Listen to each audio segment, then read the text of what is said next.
Okay. Okay. 6.0, reconvene open session, procedural business. 6.1, call to order. The Board of Trustees are hereby reconvening open session at 5:39 p.m. 6.2, roll call. Downer Ridland, Area 2, press line. Cindy Gardner, Board Area 3. Jordan Zarate, Trustee Area 5, running Spring Grove, Bear Lake, Green Valley Lake. William Mellinger, Trustee Area 1. Natalie Lindeman, Trustee Area 4. 6.3, Pledge of Allegiance. Mr. Malone, may I ask you to lead the pledge?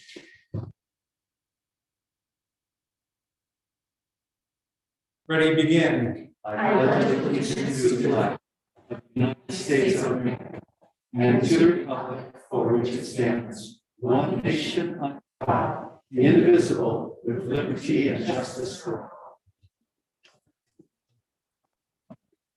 7.0, closed session report. Anything to report? No, we don't have anything to report. Okay. 7.1. Okay, so announcement of reportable actions taken during closed session. There's nothing to report. 8.0, public testimony. Actually, before I start this, you see me without a mask, and we do have plexiglass dividers set up between us. I'm going to be speaking a lot over the next few moments, and so I will be putting a mask on, and there will be times when I won't be speaking. But we are, this plexiglass dividers are similar to what we have on campus for when we can return to in-person. So thank you to Jim Zimmer and his department for putting this up for us. So going ahead, 8.0, public testimony. 8.1, public comment period for items listed on this agenda and non-agenda items within the subject matter jurisdiction of the governing board. The public comment period is administered by state law and is the point in the meeting set aside for members of the public to share their opinions with the board. Open meeting law cannot permit the board to engage in dialogue or answer questions. Though it may not take action or not on non-agenda issues raised at the public comment period, the board, for example, may refer any matters to the superintendent for review or take action to direct staff to place a matter of business on a future agenda. Due to the modified meeting procedures during the COVID-19 coronavirus pandemic, if a member of the public would like to address the governing board on agenda and non-agenda items within the subject matter of their jurisdiction, an email should have been submitted to the executive secretary to the superintendent by noon today. Written comments will be read aloud and subject to the board's usual time limits for public comments. So in a moment, I will be moving on to the public comments. Before we do that, just so you know, we did receive 30 public comments in that I will be reading. And we do, as a board policy, have a time limit in terms of those public comments. If we do adhere to that time limit, we will not have time to be able to read all of those comments. So we can, as a board, choose a couple of different ways to go about it. Just one, follow policy as established, which is limiting topics to 20 minutes, and we have 6 different topics. We could read everything in entirety, or we can reduce each comment to 3 minutes. So I would like to suggest we discuss and determine as a board how we would like to proceed. My preference would be to read them all. Yes, I would absolutely agree. I think we can make time for, what everyone has to say. I agree if you can do that with maybe the 3-minute limitation. I could read, okay, so you would say with a 3-minute or in because some of them are lengthy, some of them are shorter. So that each one would be 5 minutes. Actually, Your recommendation is to extend it to 5 minutes No, per comment? It's It 5 currently minutes is, per it currently is 5 oh, comments. it is the 5, okay, okay. So So, in the past, we have, when we've had so many speakers, we have limited it to 3. okay, Or you could do it, to 3 minutes. Yeah, So, per person. per person. So every person is heard. I like the idea of hearing everybody, but like you said, if you could limit it to 3 minutes apiece, okay. that gives us the ability to hear them all. What is everybody else? I would advocate for waiving the time limit because they had to submit it in writing. They weren't able to stand and speak with a timer in front of them.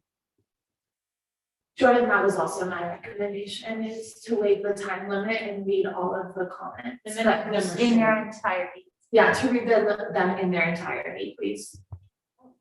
And I'm in agreement with that. I'll be speaking a lot, so I'm willing to forego my board comments to offer additional time back to the agenda that way. I would also be comfortable doing that. I think if, for those who watch our board meetings, we don't often get board comments. So if people are taking the time to write them and submit them, I feel like we can make the time to listen to their entire comment. Your thoughts are, I'm going with it. okay, we're going with it, so I'm gonna, As long as I get candy, I'm good to go. I brought sugar, okay? What? You don't have to watch me for time. So I don't need to watch you for timing it. Okay, so moving, Well, actually, no, it's still 5 minutes, right? Yeah, the 5-minute rule does apply. it does apply? Yeah. Could we Alright. possibly, set forth a motion, for the board to vote on, to, disregard or waive that time limit?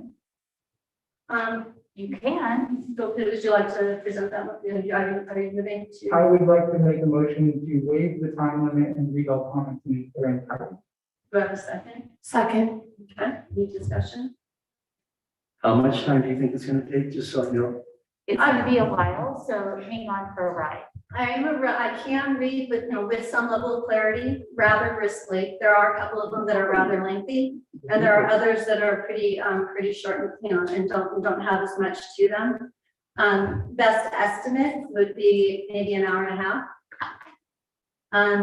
But again, I will, because of the length of them, and also that we have other business to attend to, that's, I call the question and say, let's get on with it. okay. Any other discussion? Okay, let's I vote just- on it. If we do approve this, and I would like to apologize for all of our employees that are here that have to sit through it, but I think that having, the public, like Natalie mentioned, the public doesn't often submit board comments, and, the one time that they might want to, I think it would be prudent to listen to it all. You guys ready to vote? Yeah, you're setting precedents, but okay. Just letting you know, because when they come in person, they're gonna want to have that 5-minute wait. They want to have that, oh, shoot, sorry, Mark. Sorry. I'm just saying that you're setting precedent, so just expect in future board meetings when we actually have them back in person, they're going to want to say, you guys did this before, you should do it again, including when we have hot button topics. So you're gonna have to stand your ground at some point with, when we go back in person meetings, to set it back to 5 minutes, 20 minutes per topic. I think that's, fair point to bring up, and I don't know that we're setting necessarily a precedent for in-person board comments, because when they're in person, they can look at a timer, they can adjust it, adjust it as is, versus written comments, they can't necessarily write to a time limit because they don't know how fast someone can speak. All right, so, call for a vote, all in favor? Aye. All opposed? I tentatively, there you go, yes. You're voting, okay. Oh, yes. So all opposed? We have, so the motion passed. So I will be moving on to 8.2, public comments. Goes up? You're opposed, right? No, I said yes. Oh, yes, okay, so the motion passed unanimously. Thank you. Yes, Okay. ma'am. Okay, gotcha. So I'm going to go ahead and start moving on. The comments are organized. There are a couple of different specific topics which people wrote about. So the first one is the only one on this topic. I'm just going to go ahead and start reading them. So this is, I have a question / comment for the school board meeting tonight. Can we hear the results of the parent survey that was completed? If so, and the majority of parents want their children to return to the classroom, will we be working towards that? Thank you, Amanda Holt. The next several are related, are on a related, different topic. I'll go ahead and start reading those. The RHS counseling team would like to address the potential elimination of one counseling position at the high school. We recognize that the district is experiencing declining enrollment, although the numbers at RIM have averaged over 900 students during the past 4 years. Our current caseloads allow us to effectively meet the needs of our students. The American School Counselor Association, which sets the national standards for school counseling, recommends 250 students per counselor at the secondary level. In fact, the federal government's goal is to double the number of school counselors based on the increasing mental health needs of our youth. Our current ratio is 325 to 1. With 2 counselors, the ratio would be 485 to 1, which includes MHS students. When comparing RIM to other districts, it's important to understand other districts may appear to have higher counselor/student ratios, but many have extensive support positions in addition to counselors. These include guidance techs, personal secretaries, designated college and career advisors, mental health therapists, social workers, intervention counselors, etc. This additional personnel support school counseling programs that are not included in the ratio. RIM is a one-stop shop. We wear many hats. As our caseloads have remained constant, it's important to understand our job responsibilities have increased significantly. With the loss of an assistant principal, counseling guidance technician, and Odyssey Wear coordinator, many of these responsibilities are now job duties of the counselors. Some examples include restorative justice meetings for discipline, course request, and master schedule creation. Odyssey Wear management, facilitating Bible Core plan meetings, attending all IEP meetings, and standardized testing coordination. In addition, RHS counselors also oversee student progress towards graduation at Mountain High School and meet with MHS students regularly for intake meetings, grade checks, and to discuss career goals. The elimination of a counselor position will have a negative impact on our students' success and our ability to support our subgroups, including English language learners, special education students, and low socioeconomic students. It will adversely affect counselors' ability to support students' social emotional learning as they return to school after over a year of distance learning. As a result of distance learning, students' grades have been negatively impacted. Our data show significant increases in D's and F's. These grades impact graduation status, A through G completion rates, and reflect on our California dashboard ratings. Losing a counseling position will make it impossible to fulfill the district goal of, quote, meeting with every student every year.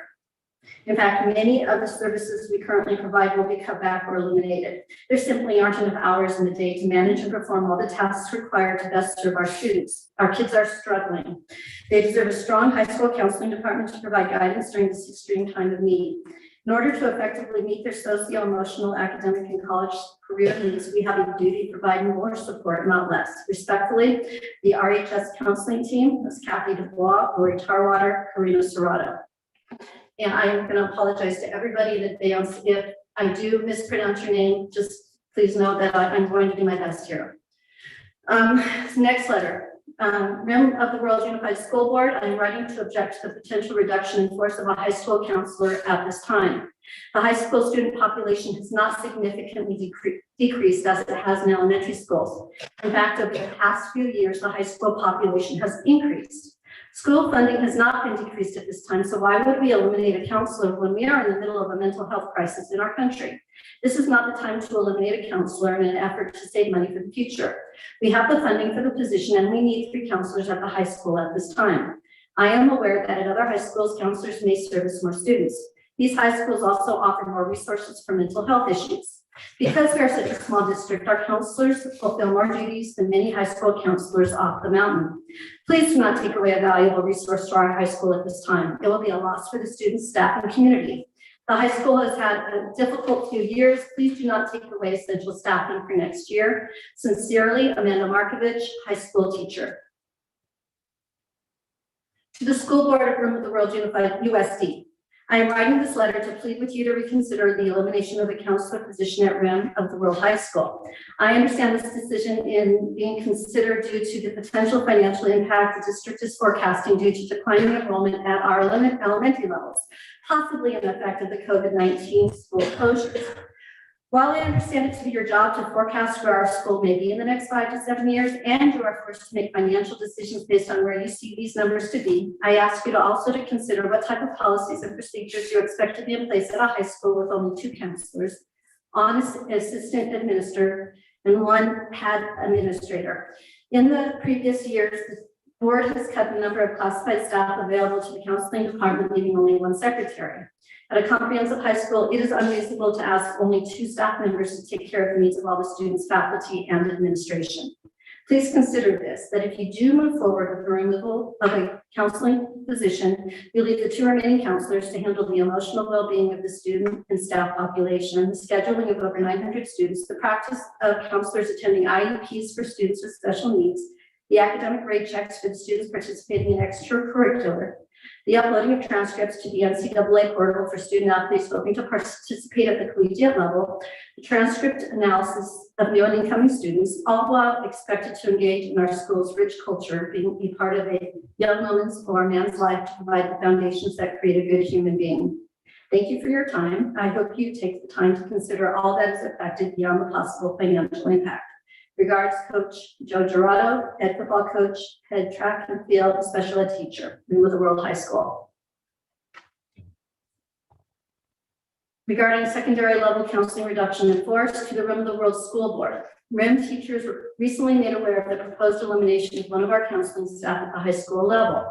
While we are all appreciative of your desire to be frugal and look to the future needs of our district, many teachers were horrified at the idea of eliminating a counselor from the school's already limited resources.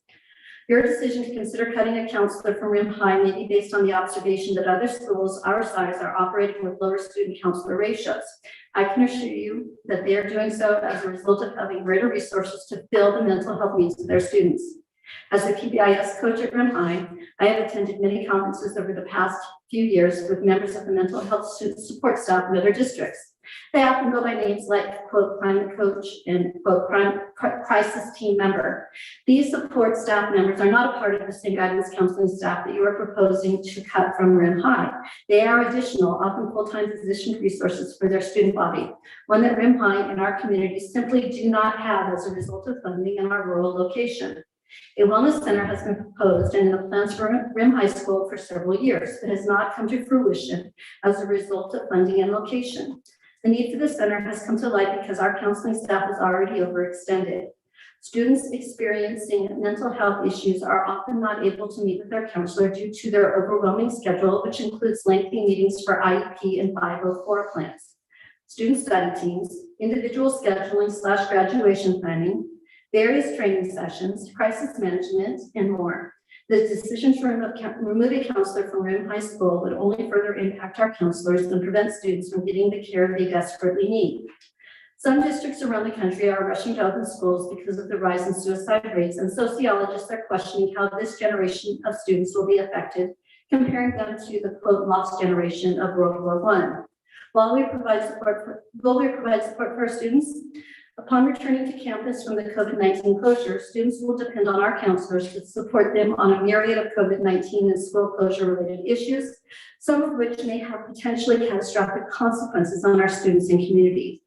At this time, our students are experiencing a combination of failing grades and lost credits, isolation and depression, internet bullying, economic hardship, including homelessness and hunger, personal or familial substance abuse, mental / emotional abuse, physical abuse, and even grief. The decision to remove a counselor from the staff at RIM High School would be a critical failure in the system to repair the damages suffered over the past year of school closures. Please consider the well-being of the students and community you serve. Sincerely, Morgan Steinmeier, Visual and Performing Arts Chair at RIM High School. In regards to the elimination of the third counseling position at RIM High, at RHS, last year, we lost a position in counseling that impacted both the counseling department and teachers. This year has been infinitely more challenging than any other year experienced. Not only were we dealing with having to convert curriculum to an online format, but we are also confronted with changes in areas and the aftershock of other overly taxed departments. In addition, we have training discussing the social and emotional impact of a global pandemic / lockdown on students. Do you believe removing access to their counselor will adequately address the social and emotional needs of our student body? I can assure you that our district-sponsored training suggests otherwise. I must ask, who exactly will be assuming responsibility for the immense workload of yet another position in the counseling office being removed? To ask that of the 2 remaining counselors is unrealistic. As you've already had them assume the position of counseling tech, how could they possibly split the responsibilities of another counselor? As an employee and parent in this district, I want to know that our leaders have my and all children's best interest in mind when making tough decisions. I ask you to consider whose child will benefit from this decision. Jessica Erlinger. Board members, I would like to respectfully ask you to carefully consider any action as it pertains to the counselor position at the high school. I've been teaching for 27 years and was a coach for 30. I also am speaking from a former student's perspective when I say that our counselors are essential to what happens at our school. This decision would also directly affect Mrs. Serrato, who has shown herself to be a star for our school and district. Ms. Serrato is highly respected by the staff and students at the school, and her skills in technology, along with her easy to get along with personality, make her an essential asset. Our counselors wear many hats at our school when compared to other districts, and I can only ask that you seriously consider what they do prior to any decision. Sincerely, Scott Kraft.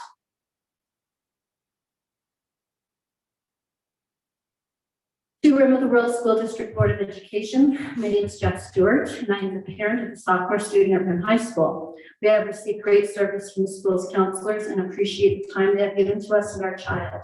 The advice and educational benefit our child received has benefited him greatly these past 2 school years. I am greatly concerned that the school board has on the agenda tonight to cut one of 3 counseling positions at Rim High School. However, before I delve too deep into that subject, let me share my work experiences with school districts. I have over 30 years of experience as an investigative vendor to 28 school districts in the Inland Empire, Orange, San Diego, and Los Angeles counties. I have investigated workers' compensation and liability claims in a variety of human resource investigations throughout my career for school districts. I believe I have a good understanding of most, if not all, school district employee positions. The one school district employee position I have never had to investigate for negative issues is school counselors. I have found school counselors to be highly valued employees at the high school level, not only by students and other administrative staff, but also by students' parents. High school counselors today have a multitude of responsibilities outside the usual duties of a counselor and do without administrative assistance as compared to years past. In these trying days of COVID-19, I believe that all 3 of our high school counselors are needed at Rim High School to properly service our students. To cut a counseling position at Rim High School, as is proposed on page 122 of the meeting agenda tonight, would be doing a great disservice to our students during their highest time of need. Our students are experiencing anxiety and depression with a big bout of uncertainty during this time of distance learning due to a pandemic that is unprecedented in our lifetimes. In these past school years, students have been able to meet one-on-one with their counselors. If you decide tonight to terminate the employment of one of these hardworking counselors, that would require 2 counselors to try and meet one-on-one with 450 students. This is a mathematical impossibility. Colleges within the state are changing their requirements due to COVID-19, and it would be a full-time job just to keep pace with these changes that would have an untold effect on all high school students as they map out their class schedules. I have a rudimentary understanding of the budget constraints the school district is under due to ever-changing state budgetary restrictions. However, you as a school board cannot allow this state of uncertainty to make unwise decisions that are sure to negatively affect our high schools. In this time of need, will require more guidance and counseling and not less. I implore you to vote nay on eliminating a high school counselor position at Rim High School. Thank you, Jeff Stewart. To the Board of Education, Rim of the World School District. Hello, and thank you for your time this evening. We are writing to address the possible elimination of a counseling position at the high school and an RSP position that is split between VOE and RHS. The counseling team at Rim High School is essential to the success of students and staff. We are fortunate to have a team of 3 counselors who, in addition to creating schedules, also sit in on IEP meetings, oversee 504 plans, assist our English learner and special education students, and are available for any student struggling with a variety of personal and mental health issues, which are connected to the stress of distance learning, quarantine, and teenage life. We are fortunate to have a team that works so well together and an RSP teacher who is available to be in classrooms to assist students. While we admire and respect these coworkers, this is not only a plea to save their individual jobs, but a plea to preserve these positions that we would be at a disadvantage without. In fact, this would not be an appeal or request. The district should recognize the invaluable support these employees bring to everyone at Rim High, BOE, and across the district. Please, especially now, prioritize the needs of our students. Respectfully, Nick and Teddy Nicholas.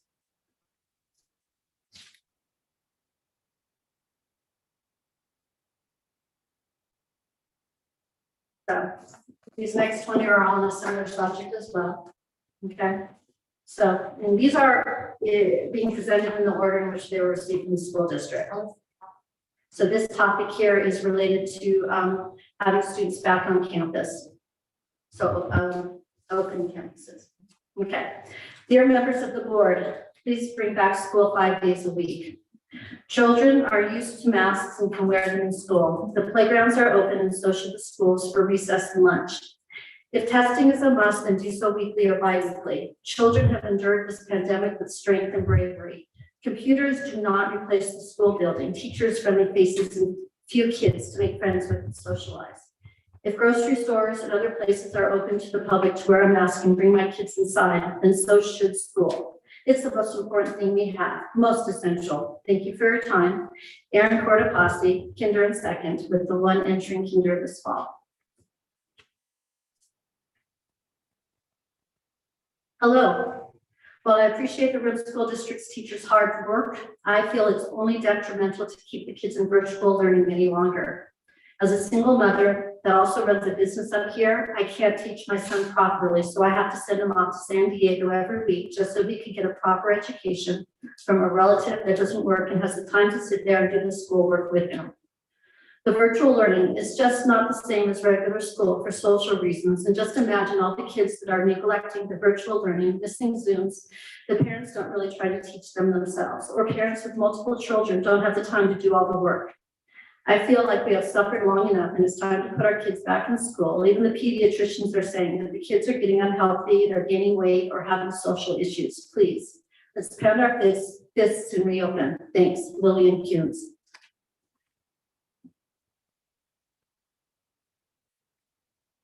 My name is Brandy Wood. I am Randy Wood, age 8 in 3rd grade at Charles Hoffman Elementary, and Emily Wood, age 11 in 6th grade at MPH. I am very supportive of both of my children returning to school as soon as possible. Both Ryan and Emily are excelling at learning from home, and I feel like they have not dropped behind. I am very proud of the work both have put in during this difficult time. It saddens me how much interaction they are missing from friends, classmates, and teachers.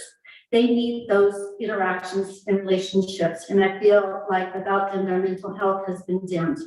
Ryan craves interactions with his classmates, and I'm so happy that Ms. Leitner allows him time in breakout rooms with friends and classmates to talk and work on assignments together. These interactions are so important. Learning how to be friends and build relationships is a very important lesson that learning from home is neglecting. Please let me know if you would like to discuss. Brandy Wood. Good evening. Please see my public comment below for the school board meeting tomorrow. Thank you. My name is Jessica Willemsey, and I'm a family nurse practitioner who lives in Running Springs with my 4 children, three of which are in the Rim School District. As many of the board members know, I am an avid supporter of returning kids to school as soon as possible for the many reasons listed in my original letter to the board last week. The American Association of Pediatrics and the CDC support safe reopening of schools, and the deleterious effects of the children being out of school is already greatly apparent in the mental, social, and academic areas of our children's lives. It will only get worse. I think it is too easy to dismiss the real negative effects that distance learning is having on our youth population, especially for those who do not have children. For all of us that have children, it is so abundantly and painfully clear that the children that began the 2019-2020 school year are not the same as those who grow in our houses today.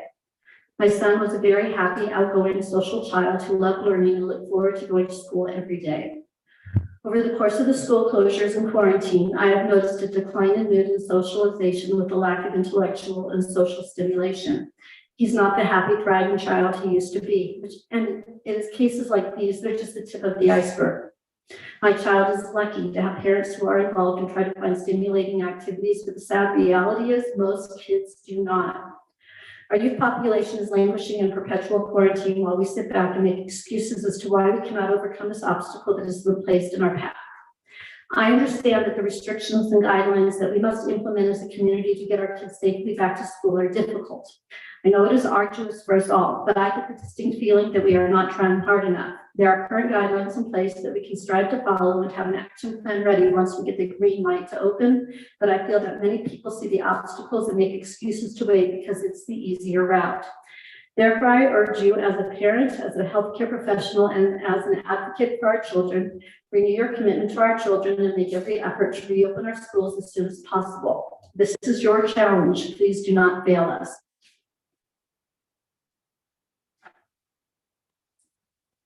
To whom it may concern, I am writing this letter in support of the necessity of opening up schools within the rim of the World Unified School District.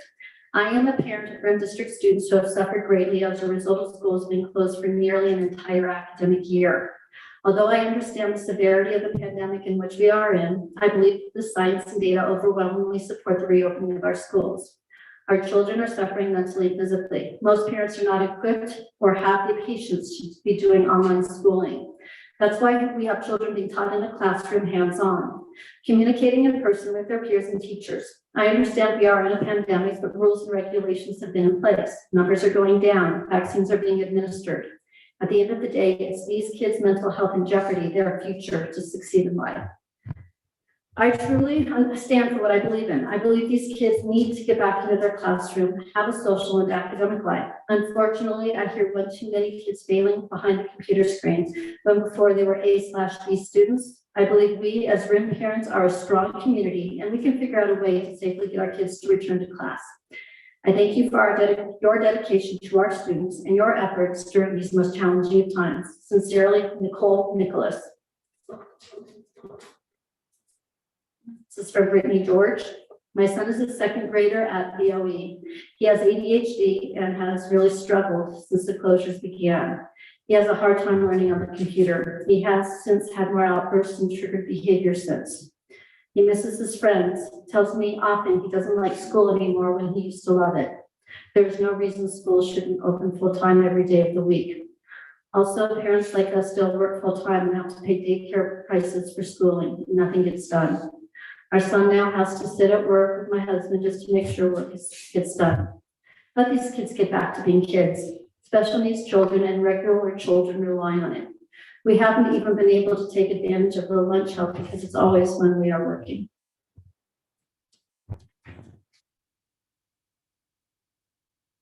This is from Mark Bunyan. I think we need to get back to normal. I see more damage being done to our children by the cure than the pandemic itself. I know everyone in the district is trying hard to get it right for the kids, but their best is at best half of what the kids have. Let me repeat that again, like I mingled that. But their best is at best half of what the kids have.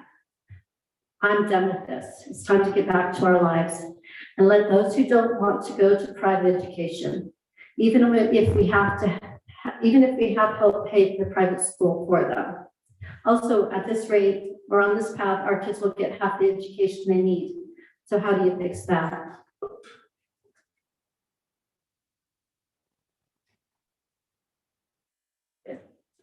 RIM board. I'm writing to you today as a mother to a first and second grader enrolled at LAE to share my support of reopening our elementary schools for in-person instruction. The students of RIM Unified have been out of the classroom for 1 year and a few short weeks. My daughter is only halfway into kindergarten when the school shut down. My son was just picking up on reading and then started to love math. He was blessed with one of the best teachers and absolutely loved school. I have slowly but surely watched their love for learning fade. I've had lots of tears, frustrated mornings, arguments, and daily struggles as I, the parent, try to balance working from home full-time, caring for my 3-month-old daughter, and help them stay engaged on task and facing screens. I know it could be worse because I've seen it. Students who unmute themselves to answer a question, and you can hear glass breaking and parents fighting in the background. Young children getting left home with young but older siblings. I could go on and on, but I won't. We all know that our children are suffering, period. We are finally here. It's the moment of truth, and you're running out of excuses. The CDC is now confident after observing evidence-based research with states and schools that have been open all school year. Schools can reopen safely.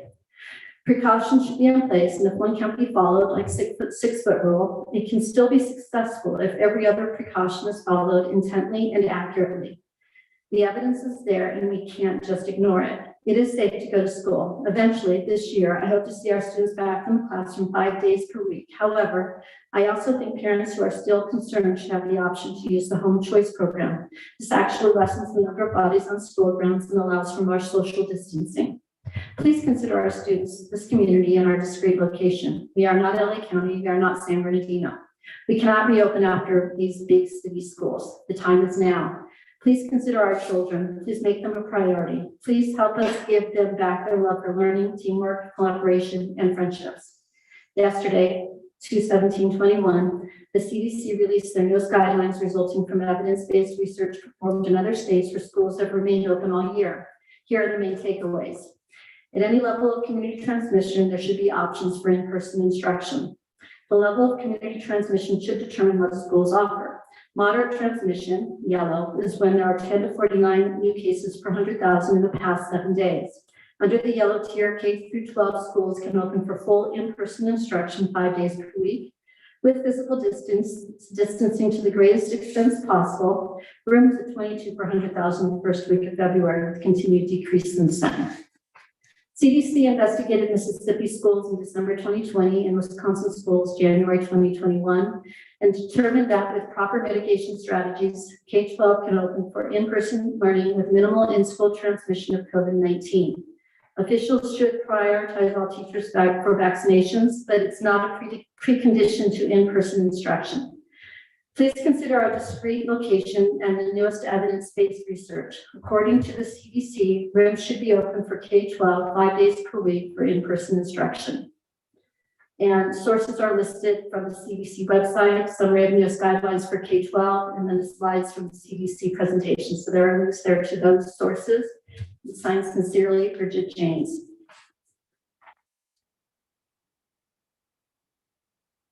To the ROTW School Board, I would like to ask why we did not open the elementary schools with the hybrid in-person model when we had the waiver in place, and what can be done to secure another waiver.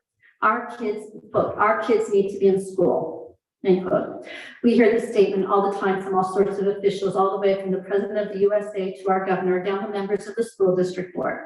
Yet all I see is resistance and no one willing to step up and make the decision to open, which we know is in the best interest of our children. For years, we've been told that too much screen time can be seriously detrimental to a child's development.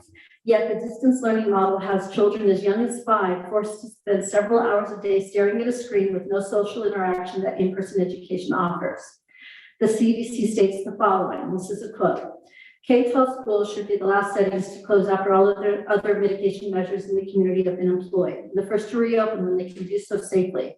Schools should be prioritized for reopening and remaining open for in-person instruction over non-essential businesses and activities.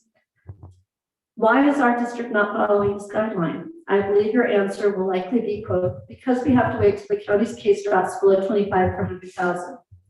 But can we please face the fact that our mountain region is not as impacted by COVID as the rest of the county and should therefore be able to follow different guidelines for reopening schools? One of the ROTW School Board's goals is expressed as follows on your website. Quote, the board shall ensure that the district is responsive to the values, beliefs, and priorities of the community. Number 1 goal, setting the direction for the district through a process that involves, start all over again. Number 1 goal, setting the direction for the district through a process that involves the community, parents/guardians, students, and staff, and is focused on student learning and achievement, end quote. I would like to suggest that the current distance learning model does not facilitate ideal student learning nor achievement in any arena, whether it be academic, social, or sports. Our kids are struggling. They crave normality and structure. Our community voted for you because we believed you would make decisions that are in the best interest of our children's education. Please consider the facts and what you are doing to either help or hinder our children's plight to be back in school in person. Thank you for taking the time to read my comment. Simone Knepper.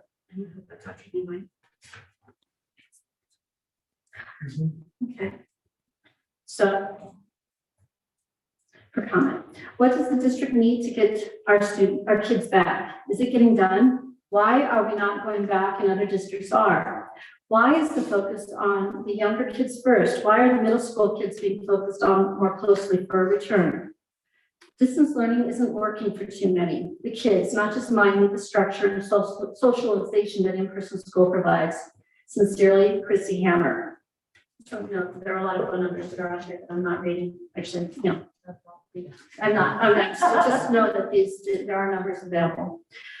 To whom it may concern, my children are suffering greatly because of the length of the school closure. Not only are they suffering academically, but also mentally and physically. Not all parents can quit their jobs to stay home and teach their children, nor do they have the funds to hire someone to come in and teach or help. This situation is dire and needs immediate attention. I understand that due to Ram dropping the ball last year and not getting back to school when our waiver was approved, we now face other hoops to jump through. You should reach out to other districts, Big Bear, that have been in school this entire time and see what they did to keep their kids in school, especially since they are relatively the same size and dynamics. Plus, they receive way more tourists that could possibly spread the virus than we do, and they are able to keep their buses running and kids at school. I don't want to lose my kids because they are so depressed with the virtual learning. This is not working for us, and I am sure I'm not alone. Please find a way to open schools ASAP. Thank you. Jennifer Renaud.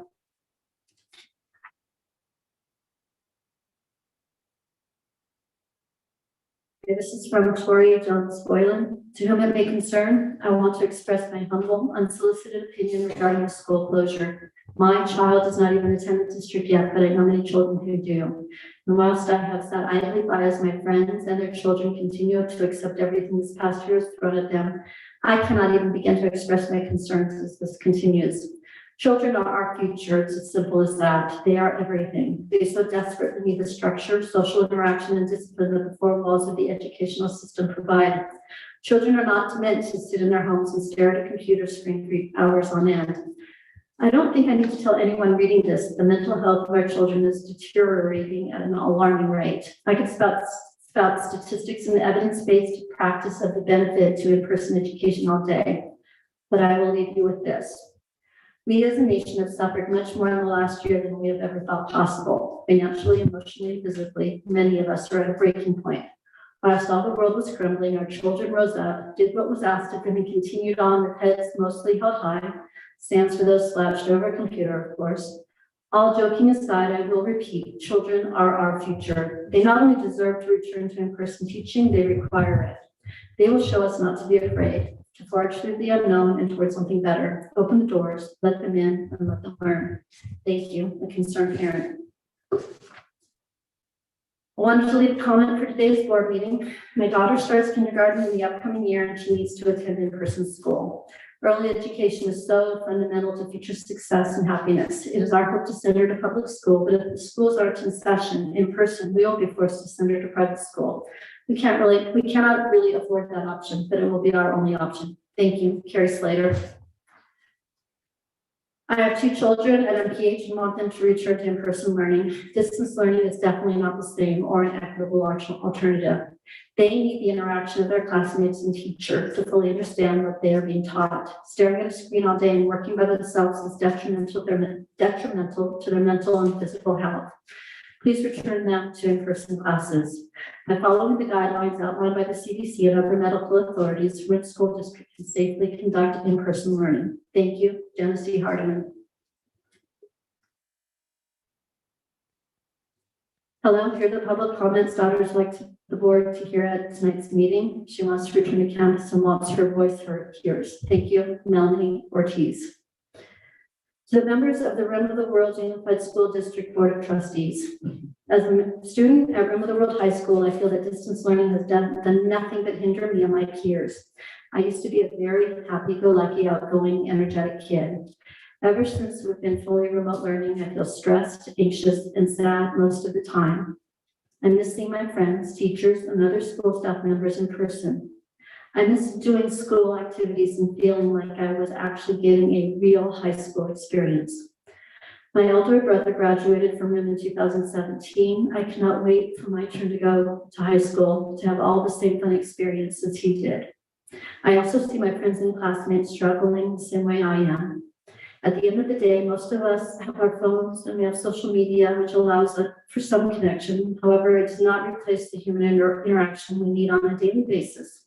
And we all know that too much social media comes with a whole different set of problems. Another thing distance learning has made harder is connecting with new teachers. I've never had before, excuse me. Another thing distance learning has made harder is connecting with new teachers I've never had before and to understand their expectations of me. Without this connection, I don't feel comfortable going to asynchronous learning to get the help I need. I also don't feel engaged in some of the lessons because I don't feel like some of them care if I learn it or not, or if I'm successful in their class. I will say that I have some awesome teachers who are working hard to keep us engaged and make sure we know they are here for us and want to see us succeed. They are the ones who listen when we say we are overwhelmed. I'm sure a lot of my teachers are struggling as well to try to teach a whole curriculum to a class with only 130 minutes a week, when they're used to having 250 minutes, and keep it engaging.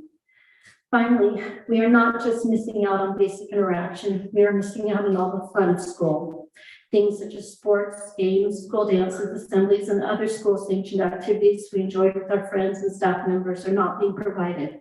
I was chosen as sophomore class president this year, but to be honest, with online learning, that means nothing. While we were on campus last year, I had so many ideas for things I wanted to improve and do this year. Over the summer, when I was hopeful that we would return to campus, I got a journal to keep track of my thoughts, plans, and goals for the upcoming year. I also attended virtual conferences to get more ideas. I was so excited and motivated, but now I'm kind of hopeless.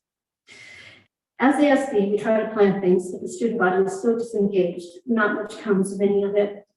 As hard as this is for everybody to go through, I feel deeply sorry for our current RHS senior class. They only had 3/4 of their junior year and 0% of their last year in high school so far. They are missing out on everything they've waited 3 years for, and they deserve better and more. Thank you for your time, and hope you make the right to let us return to campus. Michaela Ortiz.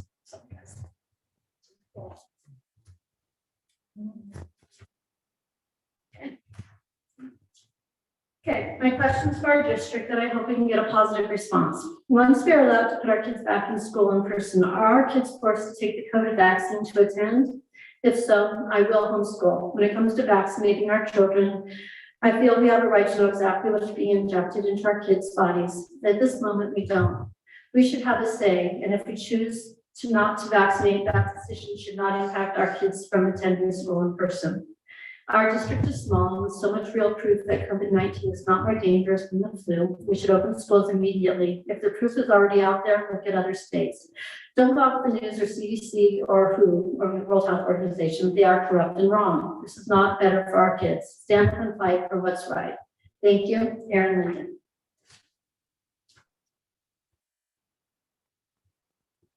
Hello, I am a longtime mountain resident of 40+ years and have raised both of my kids up here in our school district. It is imperative that our students go back to school ASAP. I realize we are a specialized area, however, many other school districts across California are going back to in-person instruction. The fact that our kids have had nearly a full year of distance learning is awful. It is time once and for all to get these students back into the classrooms where they belong. I believe as a community, we can come up with solutions to bring our kids back in a safe and timely manner. My daughter is a junior at Rim High and has missed out on a complete year of volleyball, leadership, and social activities that are necessary at this time in her life. It has been long enough, and we as parents need to take a stand and get our children back to in-person instruction. Thank you for your attention to this urgent matter. Kindest regards, Carrie Curran. Okay, this is from Lauren Andrew. My husband and I work full-time away from home. Working from home is not an option for us. My children are home to fend for themselves and attend school alone. We are gone from 6:30 a.m. until 7 or 8 p.m. Their education is suffering. They are bored and they are lonely. Their decreasing grades is causing them depression and they don't want to try. Why is it that teachers are the only industry that have to be vaccinated in order to return to work? It is just hard to watch our kids suffer for almost a year now. I'm not saying that online is easy for the teachers either, but why is it the teachers as well as the rest of us can go on with our daily lives and go to a grocery store, Target, or other stores, but they can't return to the classroom? We never shut down, and every season the flu goes around, or any other virus for that matter. Why is it other states have either reopened schools completely or open to at least a hybrid model? Because those states said these kids need to be in school. The kids need to go back. They are being severely affected, no matter what grade, and it is sad to watch it affect them the way that it is. We need people fighting and standing up for them. The mental illness will end up affecting more of our kids than this virus ever will. Our district and school board need to do what other districts are doing and fight for our kids to return to the classroom. Enough is enough. Stand up, fight back, and let our kids go back to school. Nicole Etheridge.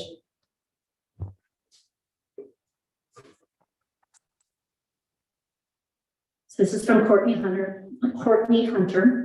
What a disappointment the school year has been. At the start of the pandemic, I was impressed with our district and what seemed like an eagerness to communicate with the community and hear back from parents.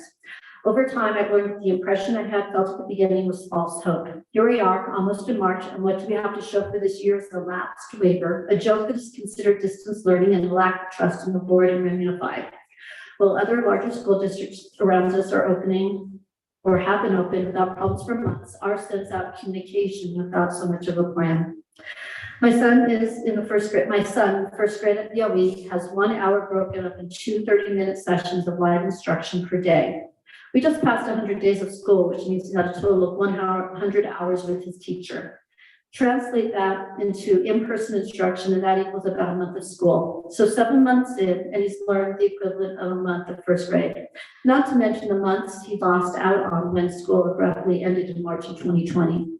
The CDC recommends reopening, and I am still unsure why we haven't. The biggest blow was in November when it was decided, without consultation with any parent, that we would wait to open. Why? We were never given data or stats to support that. And now the waiver is rendered useless. I continue to be disappointed by the leadership shown here and the lack of care they show for our students. They are the ones who are suffering most from the decisions you make. It's time to make the children a priority. Open the schools.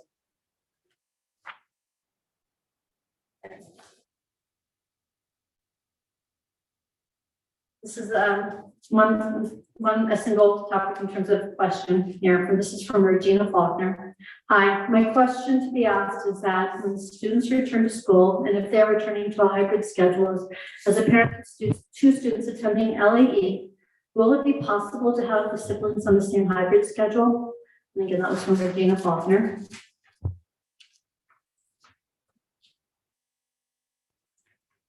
These two are related to not having the schools go in person. So this is fine here. Again, I would like to add my public comment to the school board meeting. I would like to begin with voicing my concern that sending my child back to school is not what I want to happen before vaccines are available to everyone that wants one. I am a parent of a 6th grader at MPH. I am well aware that children most often have mild symptoms of COVID-19. My concern is for the teachers and us older parents. I couldn't be the only 60-plus-year-old parent of a 6th grade student. Until teachers are vaccinated, I believe they should not be in the classroom with students. My daughter loves school and her teachers. I would struggle to explain to her why one of her teachers died of COVID-19 when distance learning was available. It'd be tragic to lose a teacher. At least one teacher, Ms. Marinaro, is the highest caliber of educator I have seen in this area. Outstanding organizational skills, compassionate teaching techniques, and excellent communication skills. Putting a teacher like her and the others that my tutor has at risk is almost criminal. I want nothing more than my child to have in-school learning, but I am convinced that until vaccines are available to all, the risk to school, staff, and parents outweighs the benefit of in-school learning. My child is an honor student, 4.0 average, and if she can learn at that level of distance learning, then I see no problem with it and want her to continue until we all can be safe. I know too many people who have died of this virus and many others, including myself, who have had it. It is no joke. Thank you. David Johanna and Martina Peknikova.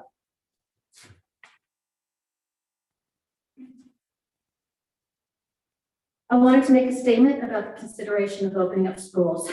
I participated in the survey and want to express again that I feel it's so important for our children's mental health to have peer and overall real interactions with people. Real meaning in person. This being said, I also want to express the importance of being patient. With COVID cases declining, we shouldn't just rush and reopen everything right away. We should allow the decline to continue instead of refueling it. I feel that it is in the community's best interest to hold off on reopening until the new school year in the fall. This will allow time for proper measures by the district to ensure our children's and staff's health and safety. My 11-year-old daughter would love more than anything to be in a physical classroom right now. Hurts me to see how much she has struggled throughout this pandemic. Would hurt even more to know all our safety measures were for nothing if she were to go back to school only to get exposed to COVID. If COVID vaccines become mandatory in our district, I will pull my daughter out and find another form of education. I don't feel there has been enough long-term testing for the vaccine to make a sound, educated decision in favor of it. Thank you for your time, Rita Nelson. That was the last one. Okay. 8.3, RTA and CSEA representatives. So I assume Mr. Bear is with us. Mr. Cook will not be joining us today. Oh, is there another RTA rep? No. Okay. How about CSEA? No CSEA. No CSA. Okay.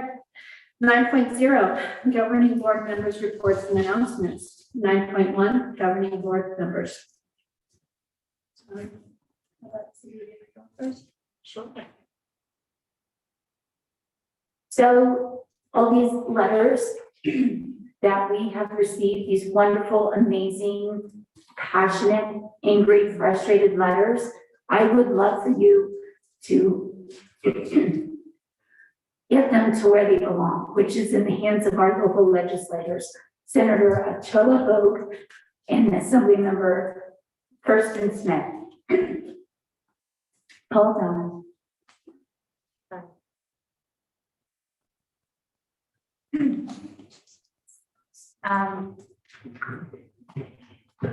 For the past, for a while, we have been involved in California State Board Association. Our superintendent and the superintendents of the San Bernardino County have been involved in the Association of California School Administrator meetings. I've been involved in the San Bernardino County Education Legislation Committee, SANDADS. We are having these same kinds of conversations and expressing these same kinds of frustrations in all of these meetings. We are getting mixed messages from the state. When we talk about the CDC guidelines, we read them as well, and we hear a proposal from the governor in January that makes it more difficult and more challenging to reopen, and we have to redo all of our local plans. And one message has always been local control, local control. We should be working with our local health department and looking at our local data to make local decisions. And we've been expressing this. We have been in an advocacy campaign, letter writing campaign to not only Senator Ochoa Bogue and Assemblymember Smith, but the entire education committee, members of the governor's staff. The committee that I sit on is SANDABS. We've had this conversation. The education lobbyist for the county, Capital Advisors, is working with ACSA and California State Board Associations to fight for a reopening plan that actually reopens the schools. Right now, the governor's proposal is being negotiated, renegotiated, and re-talked about, and we keep waiting to see if the stricter conditions are put into that proposal. And the new plan that was written, the new COVID reopening plan that was written by our district, led by our wonderful superintendent, would have to be rewritten.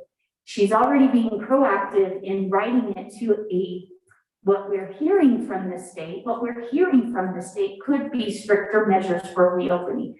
She's being proactive so that our plan can be submitted and hopefully approved in 10 days once we're able to meet whatever criteria, and it could be even stricter. We don't know until the governor says what his revised proposal is, and it goes to vote in the Assembly and the Senate. We're all aggravated, we're all frustrated, not only Rim of the World, but every single district in San Bernardino County, we are all saying the same thing. It's frustrating. We know that some of the conditions that are being negotiated could close down currently open schools. That's how crazy it is. But without the direction, we are writing plan after plan after plan and not having solid decision-making from the state. And unfortunately, RIM cannot secede from San Bernardino County as a whole. The county data guides the reopening of RIM High School, of RIM of the World Unified School District. And like I said, I come unglued during the education committee, a bunch of us do. We are very passionate about expressing our issues and concerns with reopening and the governor's proposal and the potential negotiated deal of that proposal. There are huge issues, and we would, and me personally, I'm telling you right now, I would love your help. Every single person who wrote a letter to us, please send it to our legislators, contact them, call them, tell them your story, because the 5 of us are doing it and we're telling them what the district issues are, but your story is more powerful. We can tell your story for you, but it's more powerful coming from you. So please help us reopen and contact your legislators with these amazing, passionate letters, because that will actually help the district more than anything you can know.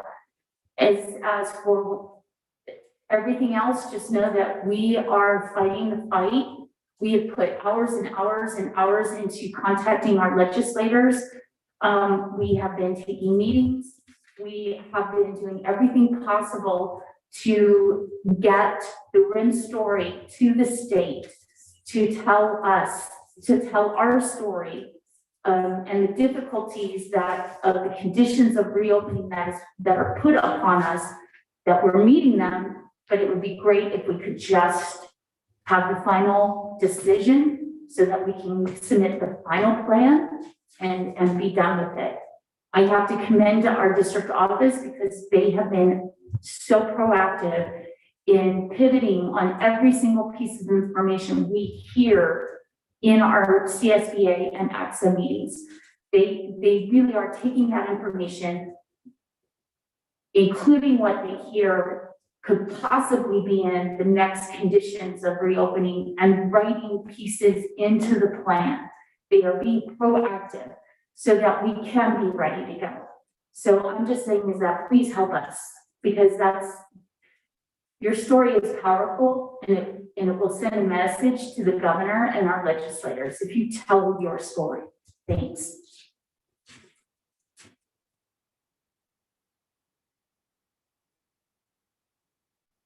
Thanks, Cindy. Jordan?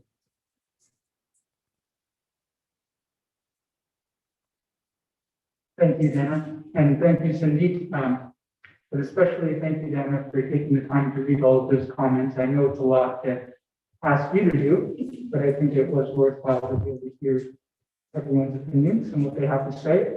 And what I would also say to anybody that has submitted a comment, you don't need to stop at just submitting a public comment. You are more than welcome. I always end every one of my reports with this, but I think I'll start with it. You're welcome to email and contact any of us board members and, ask for a meeting, ask for a phone call, and we've always been willing and able and available to you, our stakeholders, whether you're a parent or a teacher or a student. We've always been happy to meet and chat and talk. And Cindy, I think, very succinctly mentioned all of the ways that we are working on advocacy, and not just for reopening, but also for our financial struggles. I think we talk about it almost every school board meeting, the financial futures that districts face in this country, and in the state in particular. California ranks one of the lowest in the nation in per pupil funding. We have one of the highest, counselor to student ratios. We have one of the highest I reversed that, one of the highest student to counselor ratios, one of the highest in student to librarian ratios. We have a lot of issues financially that districts are facing. And, for being the fifth largest economy in the world, the largest economy in the country, what is California's excuse? This is something that we talk about every time, and costs are increasing, the state's facing declining enrollment, transportation costs are increasing, special education costs are increasing, healthcare costs are increasing, and with declining enrollment, happening concurrently, school districts, particularly small rural school districts like rim of the world, are receiving the short end of that financial stick right there. So I would definitely advocate that, we can help you get in touch. We know our elected legislators. I have not personally met our new assembly member, Thurston Smithy Smith. But I do know, our state senator, Rosalicio Joel, who was newly elected. We are all working from an advocacy standpoint, and it goes well beyond just simply the opening. It goes into, the very financial future of our school district. I would also like to take the opportunity to bring up something that we also always talk about, and that's the availability of Care Solace. Care Solace is a free mental health resource. Whether you're facing something drug or alcohol related and you need help with it, or whether you're facing a mental health issue, Care Solace is available. We adopted it and got it in place before anyone ever heard of a pandemic like the coronavirus. That is a free resource. They work with every insurance agency, insurance company in the state, and they work with the uninsured. Again, it's a no-cost service. I know it's not a cure-all, but they can connect you to a virtual counselor in 1 to 72 hours, usually pretty quickly. And if you go to the district website, I believe it's the last tab, but it's right there on the main menu, Care Solace. I'll leave it at there. I know that we have a lot to get through, but again, please reach out to us, ask us for a phone call, ask us for a meeting. I know Dan and I have taken meetings this week to talk about reopening and what's going on. And if you give us the opportunity, we will bend your ear about any type of school topic that you might have a question on. So thank you. Thank you, Jordan. Bill? Thank you. Thank you, Jordan. I appreciate you reminding people about the Care Solace that is so important. And Jordana, thank you for reading with feeling and being willing to have your heart touched by what the students, especially, as well as the parents, are saying. I think that the challenge is that we hear this word safely. Probably one of the things that I was hoping to help do on the board was to help us to have open schools. So I've attended recently all kinds of training, all kinds of workshops and everything, learning everything from how not to break the Brown Act to budgets, the budget proposal meeting by the governor, Small Districts Association virtual training, and learning how they're all, we do have small districts that in various parts of rural parts of the state that are actually open, but they were able to get open previously. None of them could take the governor's funds because they couldn't afford the testing expense. I've attended the Institute for New and First Term Board Members, supporting student well-being from afar and protecting students during the pandemic, detecting, preventing, and addressing child abuse in the online classroom. And along with that, I've written now 15 different letters to not just to our two legislators, because I think that's the challenge is well beyond them. And we really need to be looking at other individuals in the legislature that we actually try to communicate with. And so I've written those and would encourage that same thing. But I had the privilege also of taking a tour of Rim High School with Tori. Some of you know that Tori gave a presentation a couple of meetings ago about the mental health of students on our campus, on the high school campus. And on that day, I actually had the privilege also of going in and meeting in person Jim Whitesell on a painful day for him, as he was remembering the loss of his son.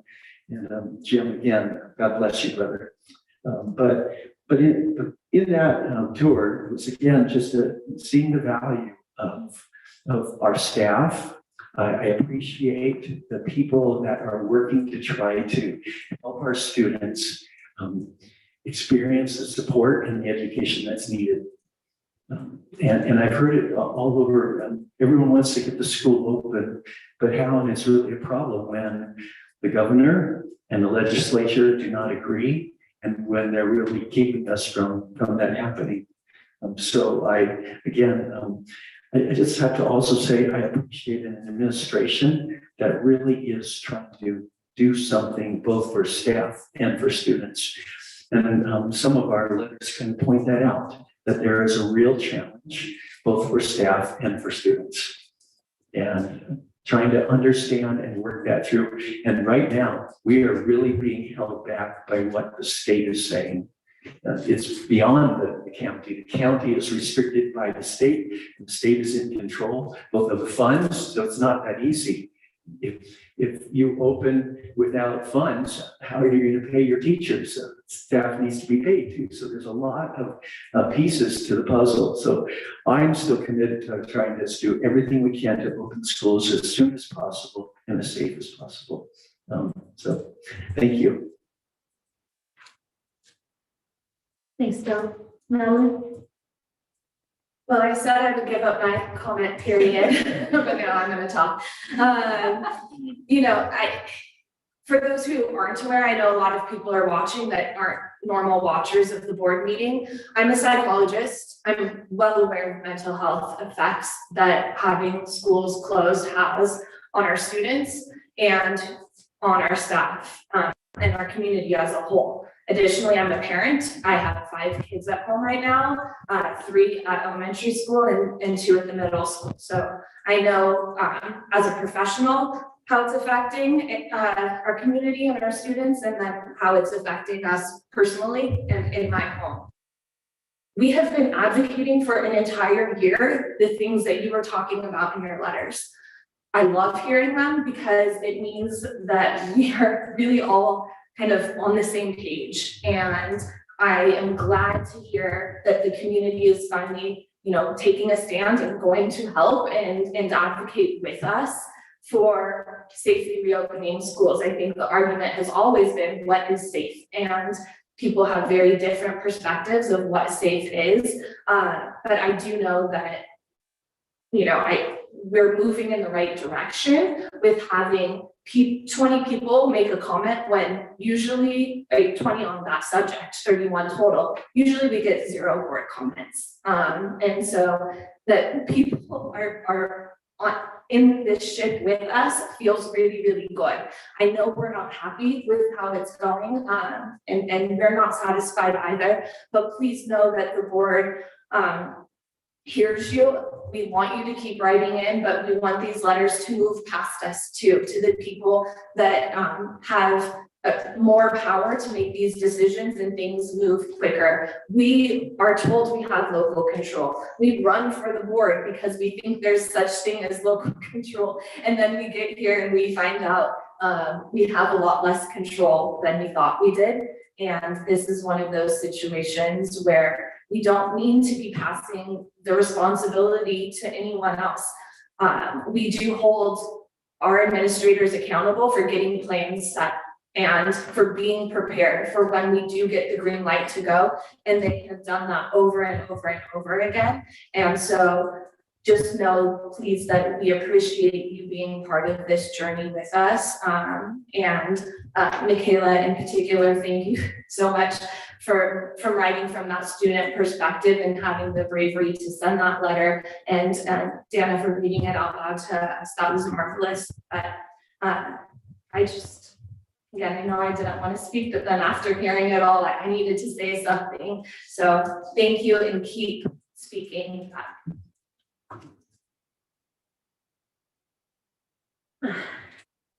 Thanks, Natalie. I said I wasn't going to speak, but I just, I don't have much to say. You've already heard my voice a lot and you'll hear it more later. I've heard so many times over the past year, better safe than sorry. And I don't think we're thinking it through as a society when we're saying that. We need to make sure that we are taking care of our fragile, or those people who have health complications that make them more susceptible to COVID. But what's become abundantly clear is our kids are hurting.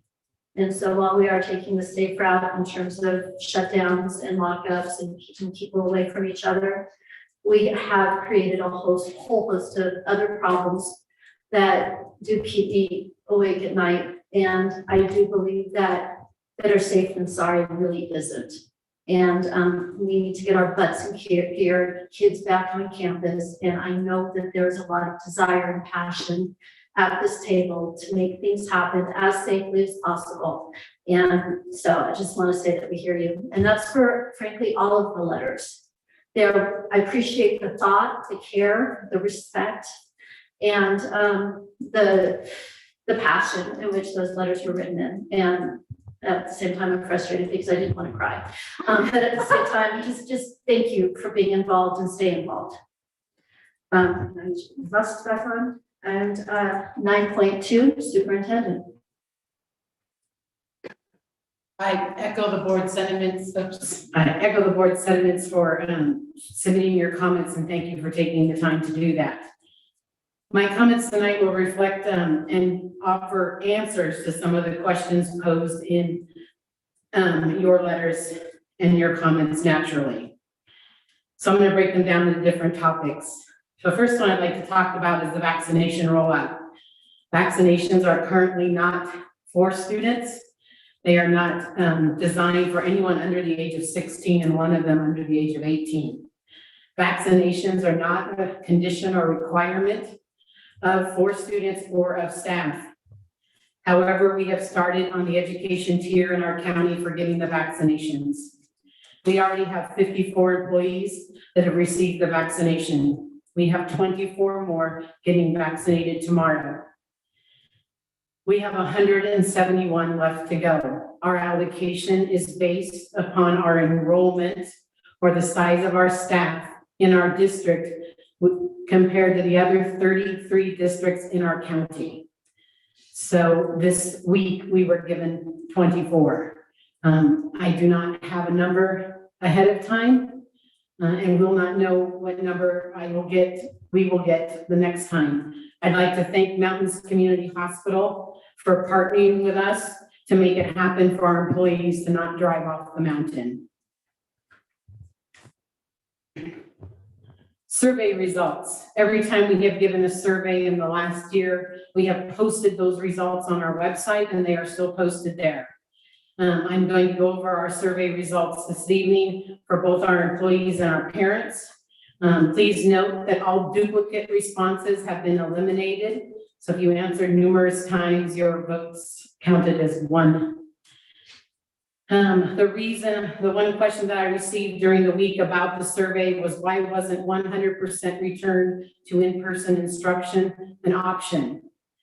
It has not been an option at this time because the physical distancing requirements from our governor and our state legislative does not allow us to return to 100% of our students on campus at once, but would allow us to return to the hybrid model when we meet that data.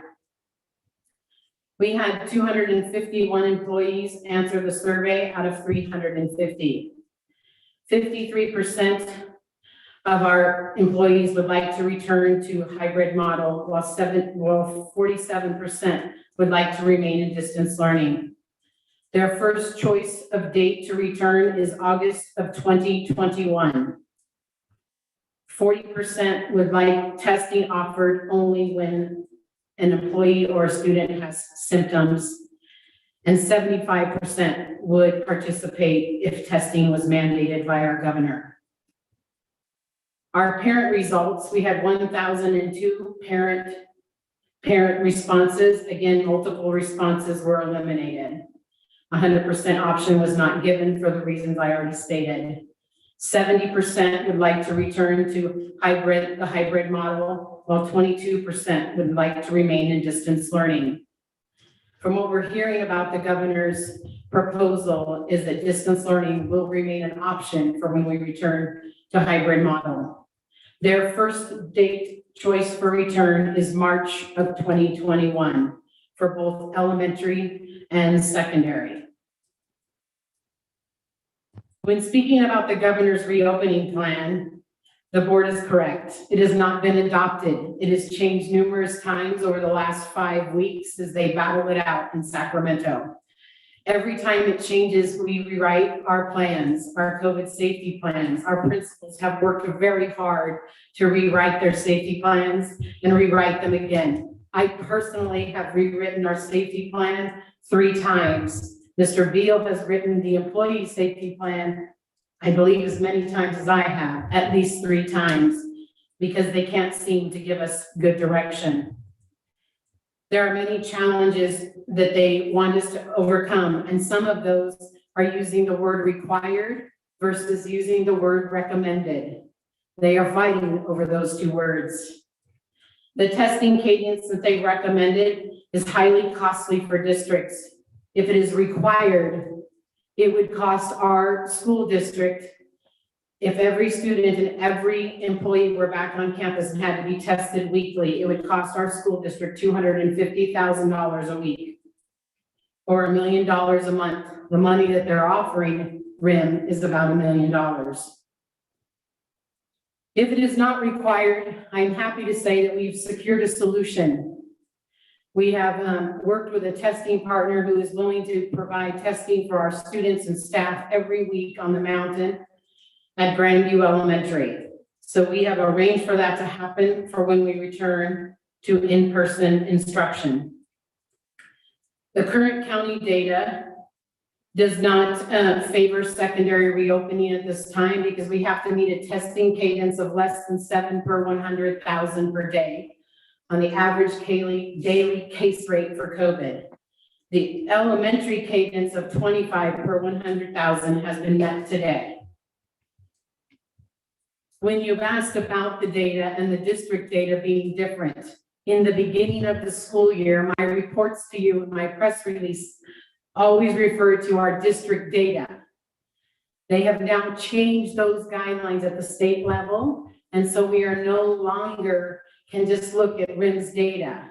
In fact, if you go to the San Bernardino COVID-19 website, they no longer have school district data on their website because we are compared to everyone else in the county, and our data is the county's data.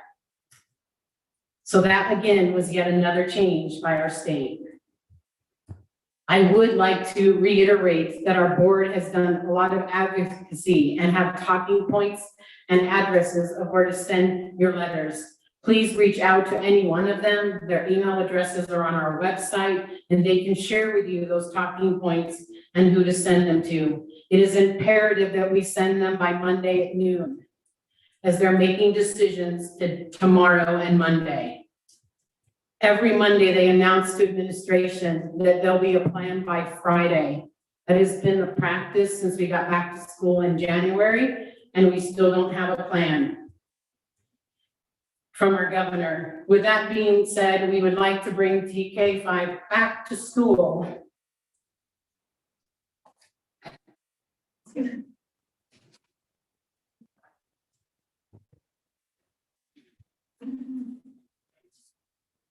On April 12th, after spring break, we are hoping by that time that we have the governor's plan, and we will do everything in our power to meet it and get our plan approved so that our students can return in a hybrid model on April 12th, the Monday following spring break.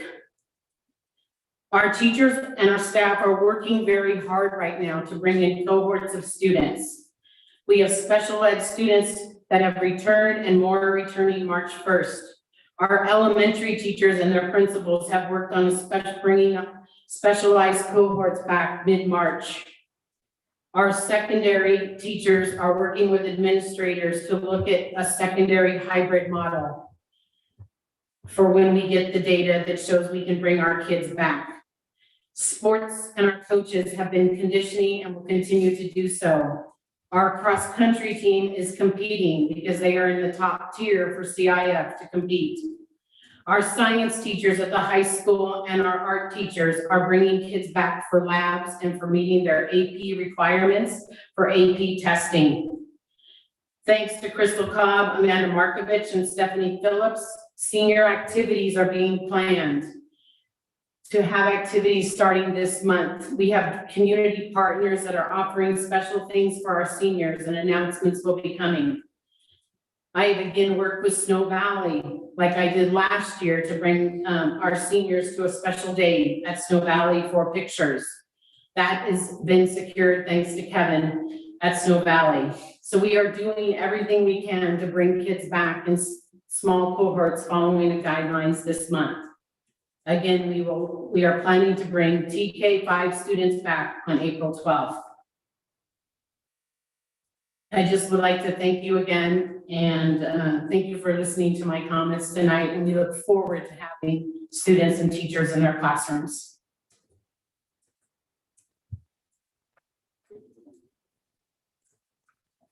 Thank you, Michelle.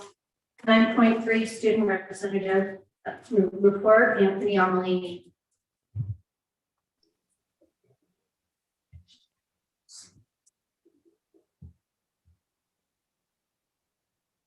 All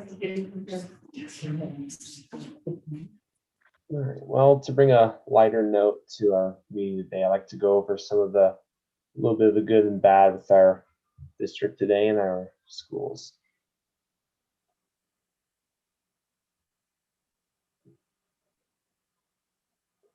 So this first slide is for all the elementary schools. They've decided to kind of combine their presentations together since they're going over the same topics. So this will be the format for the rest of the meetings this year. So you have CHE, LAE, and VOE collective board report. All three elementary schools have been working on PE movement, bags distributed, continued beautification and painting jobs, using the cycle of inquiry for work with our subcommittees to develop a plan for targeted specialized small group instruction. ELPAC, English language proficiency assessments for California, has begun. Read Across America has begun or will begin very soon for sites, and Valentine's distribution. This is for MPH, more positive happenings at MPH for MPH goals.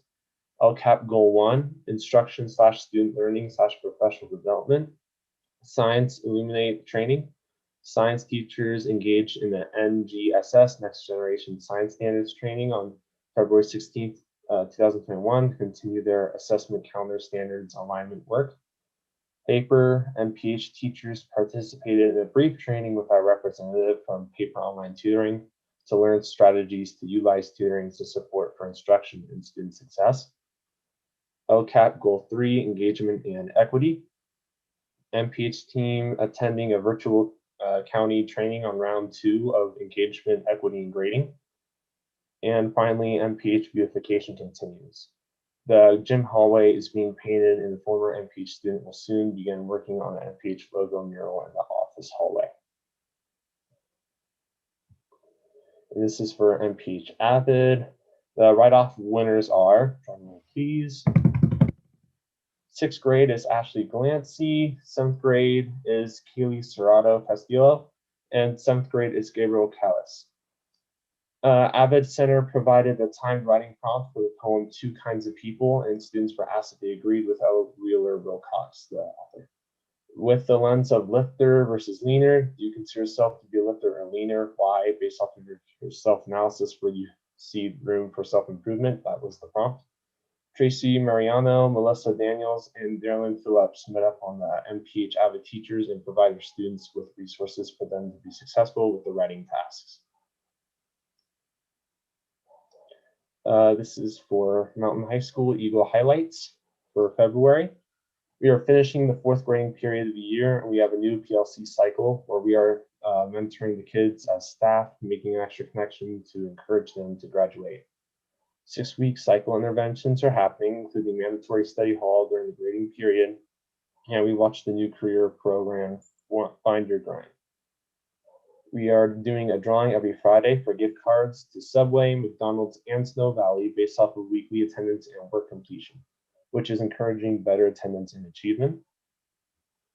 We are bringing in a new consultant who works mainly with continuation school to bring about major changes in the next couple of years.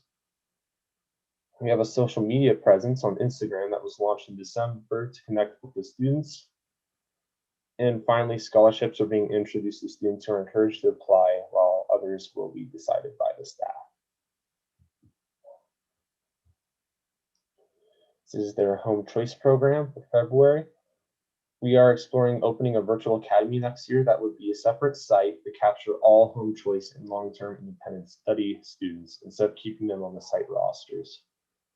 We are back at full capacity of 120 students with the teachers overages, so we will not be accepting any more students in the program, but the wait list is at 15 students and new demand comes in daily. Our teachers have been receiving PD from our elementary TOSA, Claire Tilson, who is now working with on administering IABs or checkpoint assessments. Trimester report cards will happen soon. And 95% of our families are continuing with the program for this final trimester and are overwhelmingly happy with the program. This is RHS update for senior plans for class of 2021. Senior yard signs have been voted on and decided. PTSA will be purchasing them for the seniors. Senior Day and Snow Valley Day are on March 18th, which will be non-attendance day. Senior tile painting, so seniors will paint tiles to be hung in the senior square. Senior Day at Sky Park, that date is still to be determined. Senior parking spot painting, so seniors will be able to paint a parking spot in the main lot using temporary paint. And Snow Valley Senior Photo Day, so organized by Superintendent Mrs. Murphy. And this is our RHS update for cross country and other sports. Fighting Scots cross country team competed against Oak Hills last week. Contest was the first athletic competition for both schools in over 11 months. Senior Ricardo Vargas took first for the boys and freshman Louis Richardson took second for the girls. It was great to see the smiles on the students' faces. All runners did a phenomenal job, had a blast, and we will be facing Aquinos this Saturday. That's a photo right there. All right, just general updates. Band and drama room got new heaters installed last week. Counseling team is planning a student wellness day for March 29th. ROP is prepping room 413 to receive the ambulance simulator next month or so. Room debate placed fourth as a school as last week's Saturday's debate tournament. We also have the 8th place individual team, Nathan Hidajat, Charlotte Monroe, and Ryan Whitty. I felt bad because I couldn't make that debate, but oh well. Custodians have been cleaning the gym bleachers as a much needed project. They look great and scuff mark free. That's the photo of the gym. And that's the end of my presentation. Thank you, everybody. I just want to say that Sky Park solidified a date, April 16th for the seniors. That will start the entry time will start after school attendance. So no one should be ditching that day. No ditch day. Thank you, Anthony. 10.0, reports and presentations. 10.1, finance facilities, budget and enrollment report. Jenny Halberlin, Chief Business Official.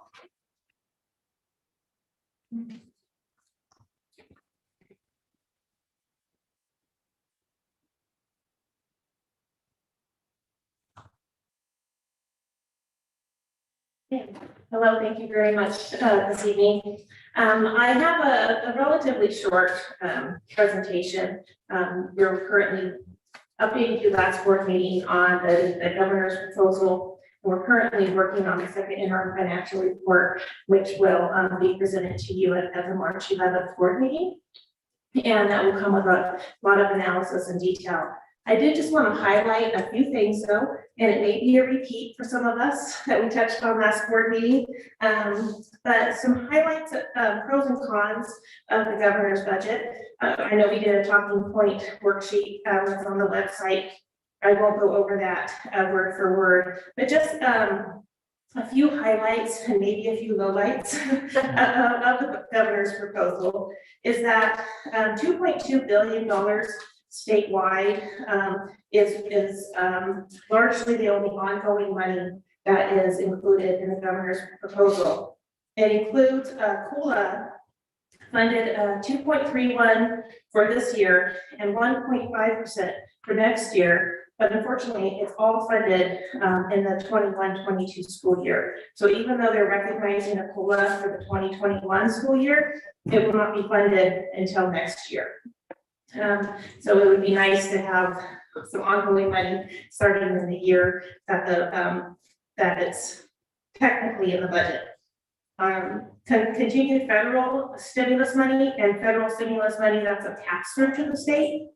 So we will anticipate getting federal dollars in two avenues. One directly from the federal government, and it'll be allocated largely based on how our Title I is allocated, and then the states, our share of the state's federal stimulus money.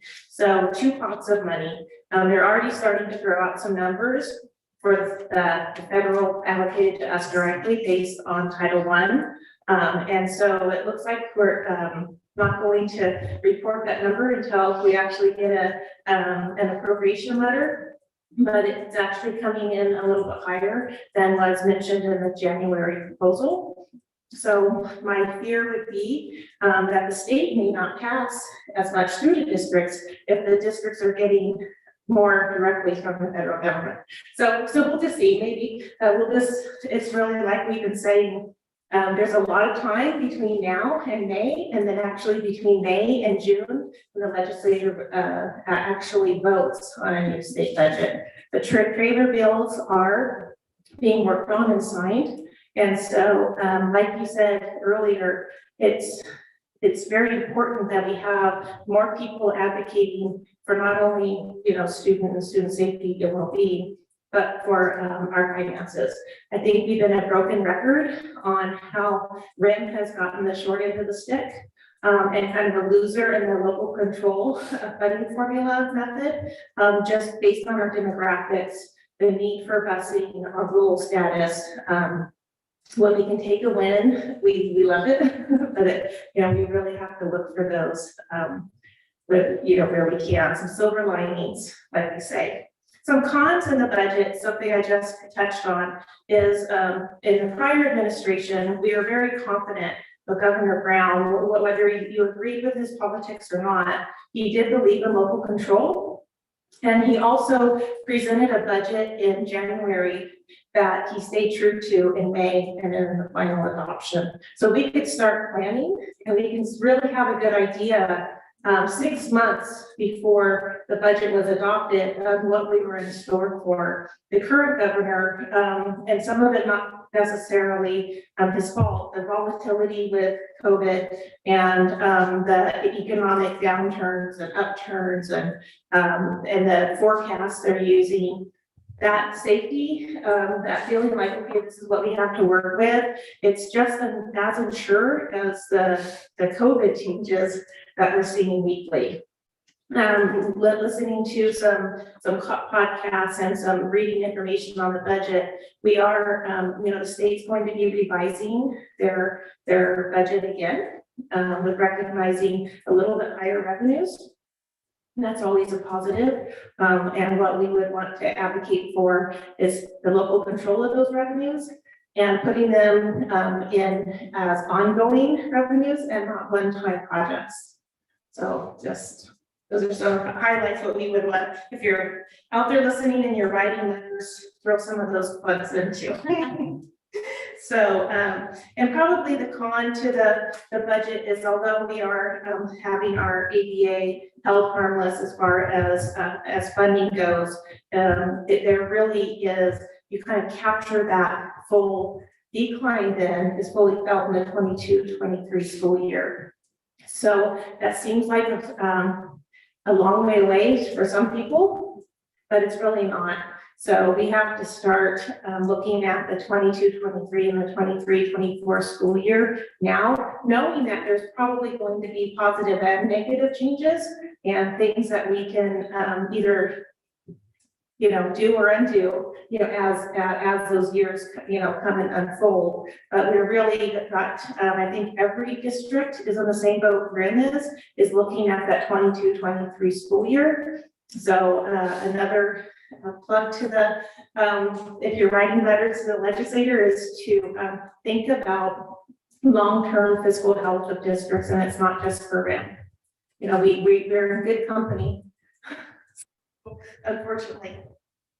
So I'd like to just touch on you in your board Dropbox today. We have a packet for you. If it's not online already, it will be in the morning. I left it with my assistant before leaving for the board meeting, and just wanted to talk about enrollment. Our current enrollment is 2,896 students. We budgeted 3,773 students. That's 177 students below our projection. Now, if we didn't have the held harmless provision and the executive order, we would have an immediate funding concern because it does bias at some year to address this decline in students. But what it also did is we really don't know what COVID is going to do when schools reopen. And we're hearing just the exodus of California again, similar to the 2006 and 2011 fiscal years. How many families who have left the mountain or left the state, will they come back? I know we've shared stories of maybe 1 or 2 families that have come back or moved out of state and are just waiting to return. So when those, hope's not a strategy, so we have to plan on the numbers that we currently have. So at the same time, at the end of last school year, we were at 3,106 students. So that's actually 210 students from last year to this year that we are in decline. Okay, I'm sorry, repeat that number? we were budgeted 3,100. I'm sorry, this time last year, we were at 3,106, not this time, the end of the school year, my apologies. So 210 students from the end of last year to today. I also included in your packet an article on declining enrollment, and I just highlight one sentence of it. It's from School Services. You probably all got the same article in some way or another from whether it's capital advisors or from attending conferences. But the perception that the hold harmless of ADA equates that everything is okay. But we're okay because the governor held harmless our ADA. Our ADA is the same as last year. I mean, although we're very, very thankful for that, and it has improved our funding going into next year, but it gives the wrong impression that everything's okay financially and the funding is the same. It doesn't mean funding is the same because there's more to the formula than just ADA. We'll go in a little bit deeper next month at the second term. Okay, I already talked about that 22-23 outlook, and that's really, I think, every school district in California who are in a declining enrollment will be talking about that fiscal year. Included in your packet and online, like I said, if it's not there today, it will be there. I have to hold on to this button, so I just grab my papers. We talked last board meeting, and to be honest, I can't remember if it was a sidebar conversation or on our way out or actually an open session, that we at one time looked at the historical ADA and enrollment of our district from its inception. I know it was you and I, but I couldn't remember if it was during the meeting or after. It was during the declining enrollment workshop. Okay. So I had made a note to self to look for that. Unfortunately, the last time we had opened this Excel spreadsheet was 2012. When you search for your files, open it up and it was corrupted. It wouldn't even open. I found the same worksheet updated from 2010. That one opened, but still a little bit corrupt, so we saved it in the new Excel version. We cleaned it up because it didn't really open. Just one of those things. I guess we rely on data from 5-10 years ago. Maybe we should open those files occasionally. I don't know. So it's interesting because we took ADA back to 1955, 56, and we won't give a history lesson. We know we had 750 students, and you can see going through, we had years of double-digit growth, but pretty steady, 4, 5, 6% a year, as I think the mountain community grew. And it wasn't, we had one in the 80s, we had a couple years of decline, but very moderate decline. And that really, it's just, history right now. That doesn't mean anything to us right now. But really starting in 1998, 99, at the same time, the state rebenched how they fund attendance, where you used to get paid for absences if you were sick, and they no longer, starting in 1998, that provision went away. We still hear that from parents, but I called in and they were sick. Well, the state doesn't fund that anymore. That's why we would really encourage when we do get funded, for in-person attendance and enrollment next year, because our funding won't change at all this year, even when we go back to full-time or hybrid students on campus. I'm just going to change fingers there. I don't have to hold it down all the time? Okay, good. Because we have to on those ones over there. Okay, we really have a decline starting in 1998, 99, and you can see going through some years very low, but really we've been 3, 4, 5% pretty consistently, unfortunately. We had years 06, 07, 9, 10, 10, 11, where we were at 4, 5, 6%. And again, this year, we had a 6.76% decline in enrollment. So we projecting 2020, 21, 22 through 25, 26 of a further decline, 3 to 4 to 5% each year. So, if more students, come back, if more students move up to mountain, if birth rates increase, that's not happening. We will constantly adjust these numbers. We look at enrollment every month and we re-binge them for funding at least 3 times a year. We always do that when we present our financials to you, but sometimes we just do it in business to have those conversations between Michelle, Todd, and I. Like, there's not a report due, but let's look at attendance and enrollment and our projections. So, these numbers are subject to change. They're a projection. And if they go up or down, we adjust our budgets accordingly. So it was good, just historical information. Will that be posted on our the whole packet that was uploaded? Like I said, if it's not there already, it will be in the morning, including that.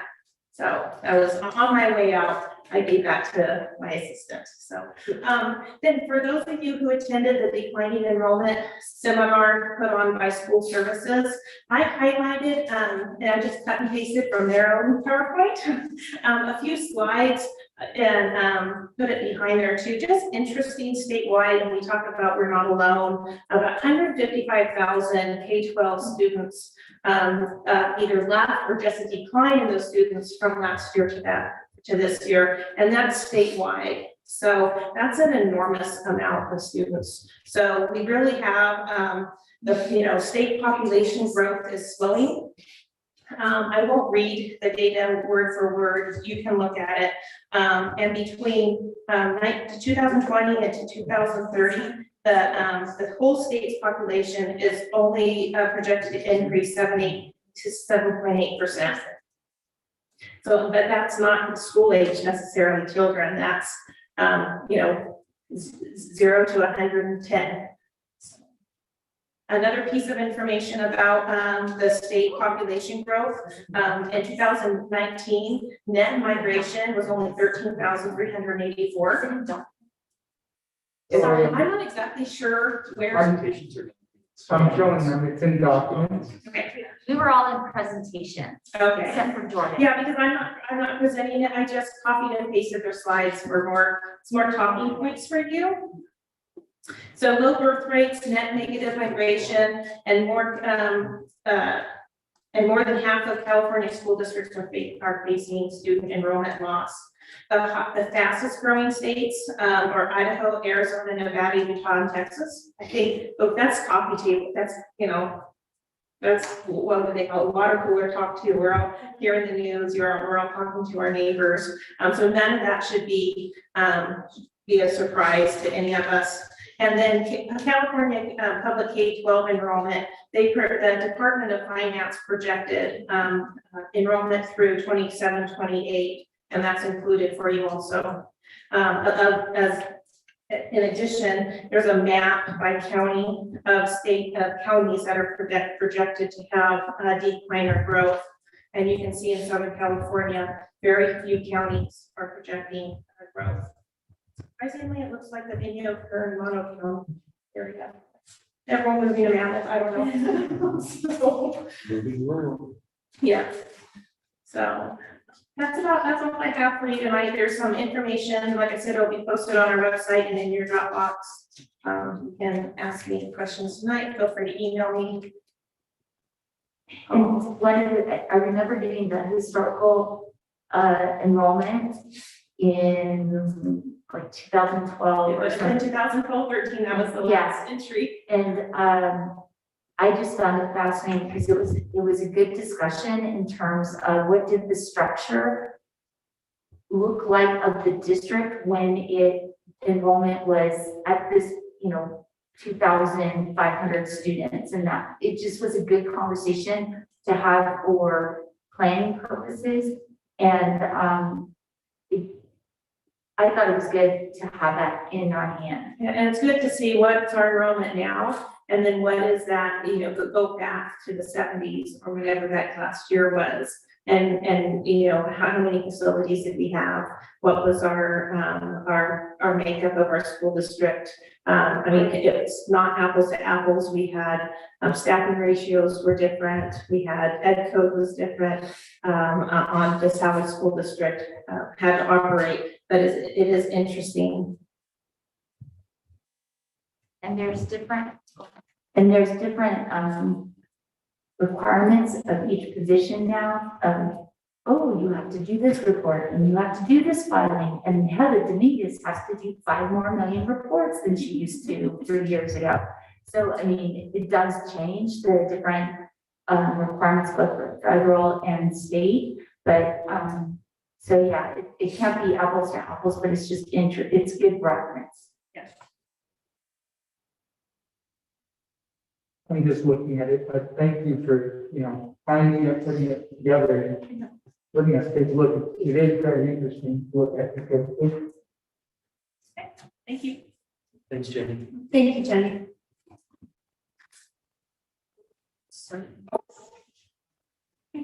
10.2, Student Learning and Achievement, Climate and Culture Report. Heather Dominguez, Director of Educational Services and Teacher on Special Assignment, TOSA. Bye, on. Right on. So the next few, sorry, Todd. You're out. Not necessarily. I could break the song right now. Wow, I'm getting some glares. Bye, on. Bye, Good evening, everyone. The next few presentations are from the Educational Services Department, and I'm very blessed to work with a wonderful group of people, some teachers on special assignment who are going to be helping with this evening with these presentations so that you don't have to listen to me the whole evening. In your packet, you will find a colorful data piece that was a little bit too much information to include in the PowerPoint, so we wanted you to have that handy. For some of you, some of this information will be familiar to you, as I know you've attended a lot of our meetings and things where we have shared this information, and some of it may be new. So with that, I would like to turn it over first to our teacher on special assignment for PBIS, Positive Behavior Interventions and Support, Cindy Gardner. Cindy Gardner. Oh my God, Cindy, you're going. Cindy Parker, and she's going to be participating with us via Zoom, and then she will be followed by Claire Tilson and Steve Wallace, who are our implementation of standards TOSAs for mathematics and English language arts. This evening we'll be focusing on math, and then I will follow up with English learner information. So Cindy, I think you're with us virtually, and I'll turn it over to you. Can everybody hear me? Yes. Okay, great. Good evening, board members. And for Mr. Mellinger, I'm Cindy Parker. As, as Heather just said, I am a teacher on special assignment with a focus on our district's priority goal number 2, which is facilitating safe and positive school culture. I coach teachers in all the school sites as a member of their PBIS teams, and I facilitate our district PBIS team. Mr. Mellinger, we use a lot of acronyms in education, and I don't know if you knew what PBIS stands for, but it's Positive Behavior and Intervention and Support Systems. And we use Kelvin Education Services to create an engaging cycle of real feedback for our students, staff, and families via a survey. Mark, can you do the next slide, please? So since our last presentation to the board was about a year ago, we were mandated to close our school buildings and pivot to distance learning. Keeping our goal in mind, we selected 4 new dimensions for our Kelvin Pulse, or our surveys, to be responsive to our new reality.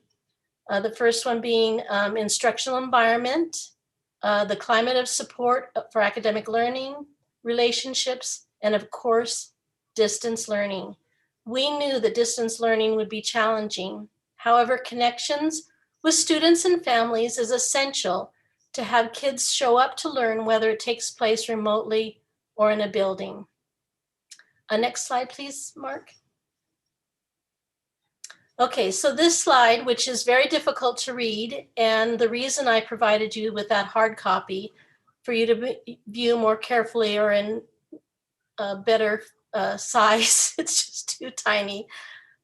But I wanted to give you kind of a little heads up of how to read the graph. So across the top, it's color coded are the dimensions, the green, the yellow, the orange, and the red.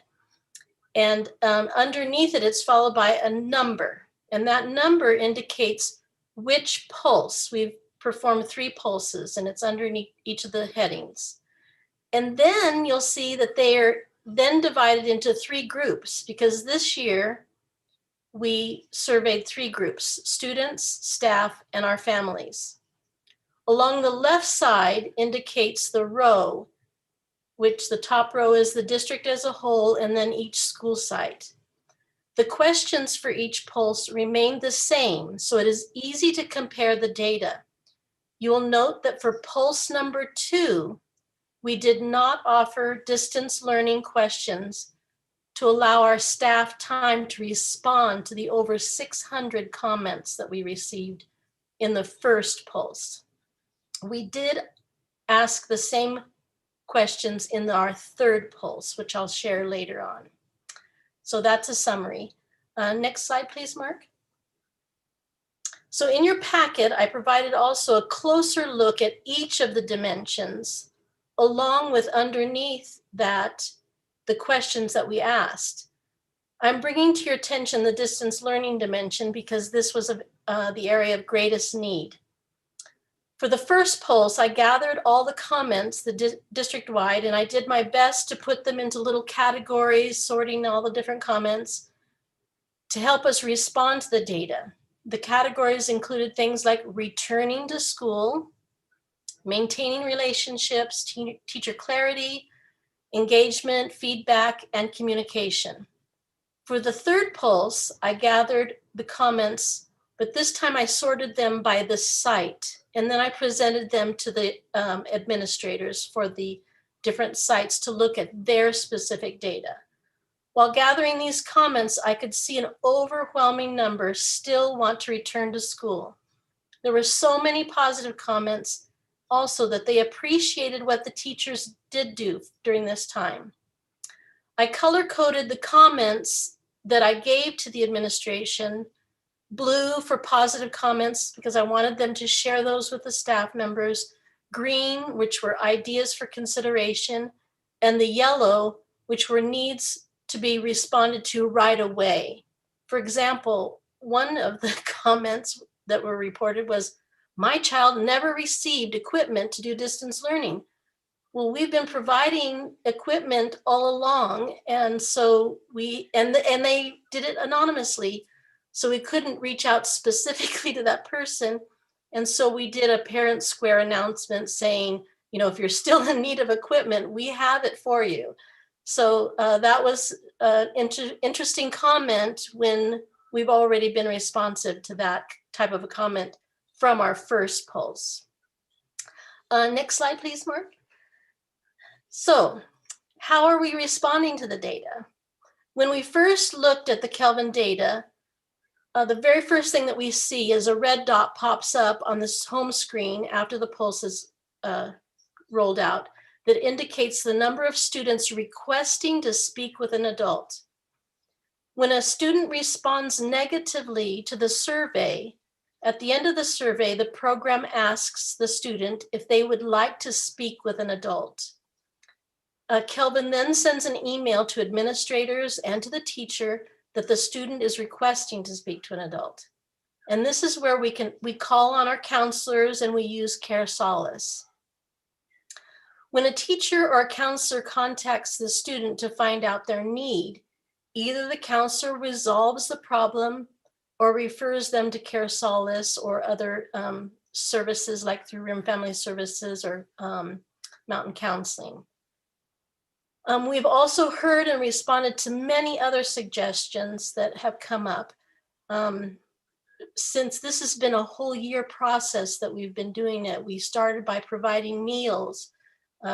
Thanks to Mrs. Lindeman, she really got that ball going in the summertime.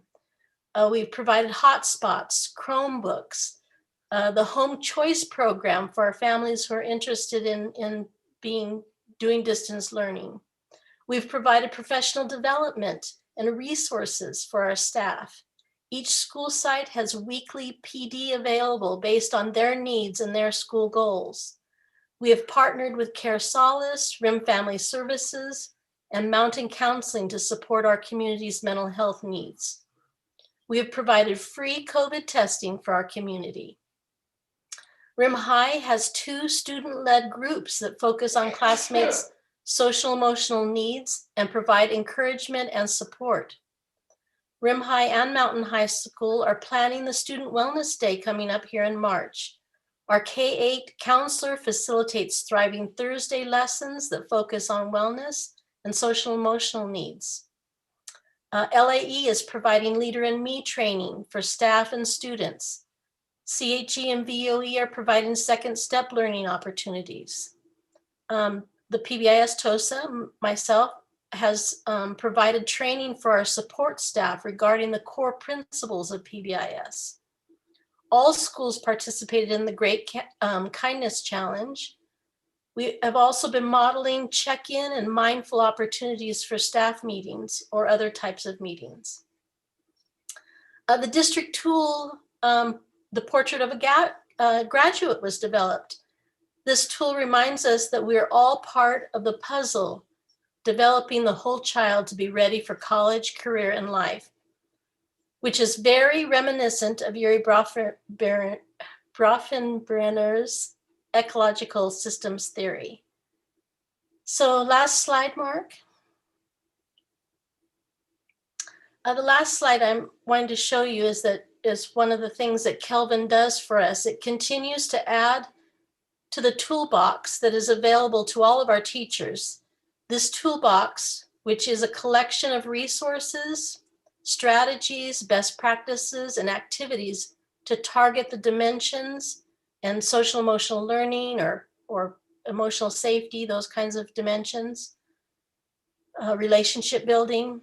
The Kelvin data is provided to all the teachers. They get it in their email, and it's easy for them to interpret the data, engage and act upon the tools and in the toolbox lessons. Looking at the data can drive social emotional learning So all students do their best now and in the future.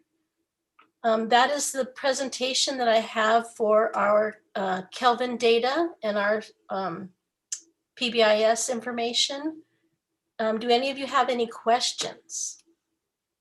Well, first, Cynthia, thank you for being sensitive to the newbie who's, I'm carrying 2 different alphabet translators with me to try to understand things. So thank you.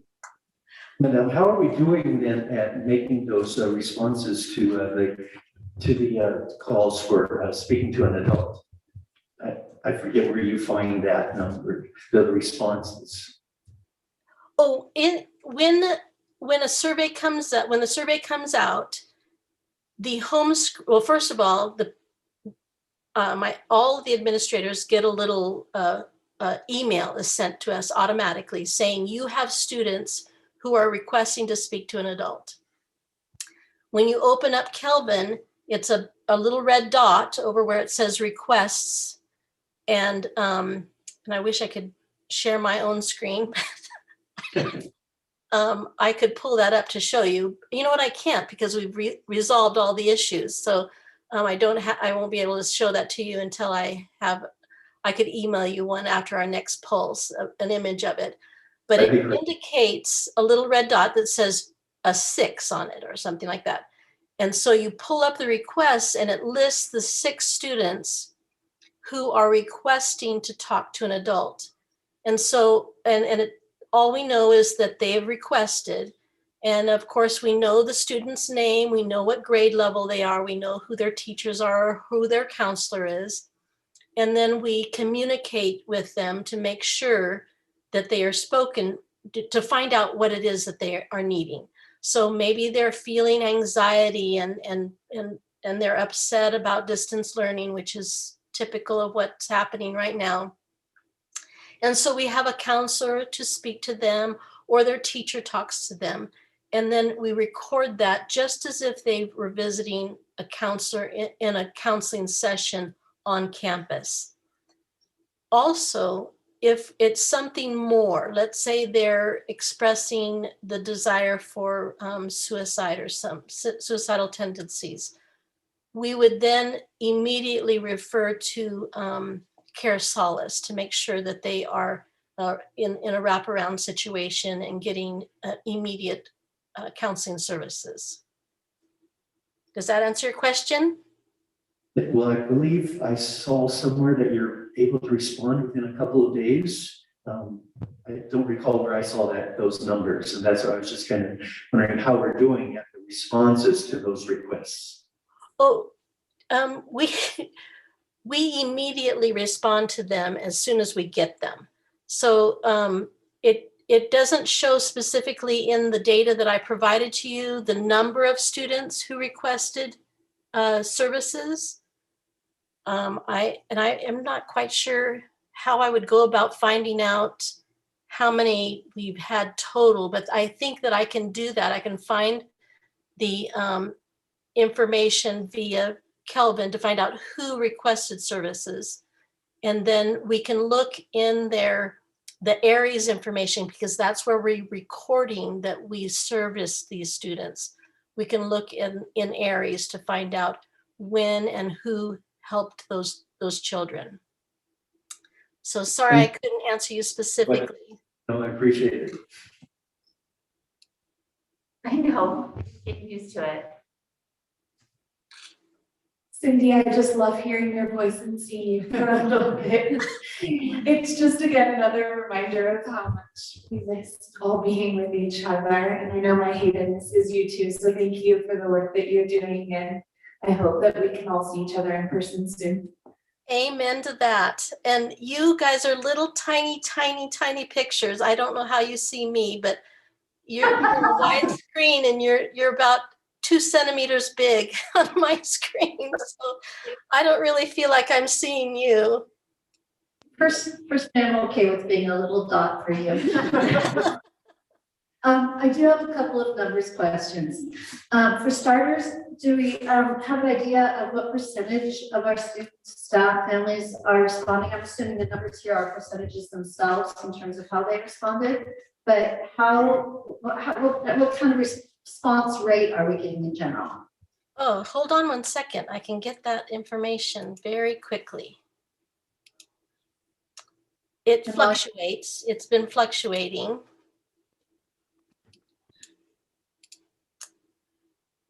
So I'm having to log in real quick. It doesn't take long.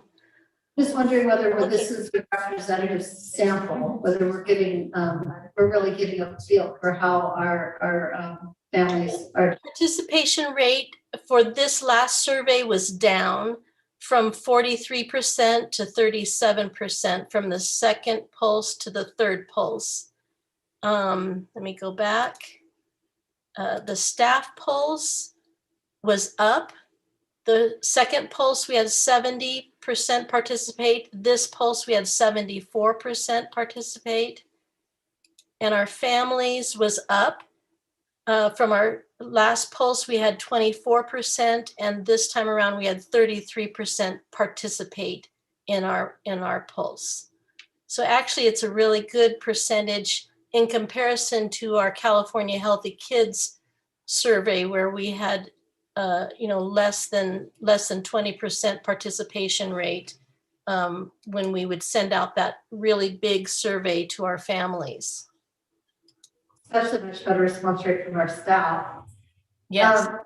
Have we got any guidance, or do we have any guidance from Kelvin in terms of typically what kind of response rate they are seeing from other school districts? What would be a reasonable goal? I have not asked Baxter about that. That would be something I could ask him and report to you. Let me write that down. That would be fantastic. And participation rate. You want a percent participation rate in comparison to other school districts. I'm looking at like 47%, 33% for, families, 24%, and basically 1/3 for the third pulse. Is that good? Is that, That's good from what I know. Statistically, if you get 10% of the population that you're asking to respond to a survey, that is a good number. So when we're seeing, like, even our surveys for reopening data that was just done, we've had, over 1/3 of our families answer.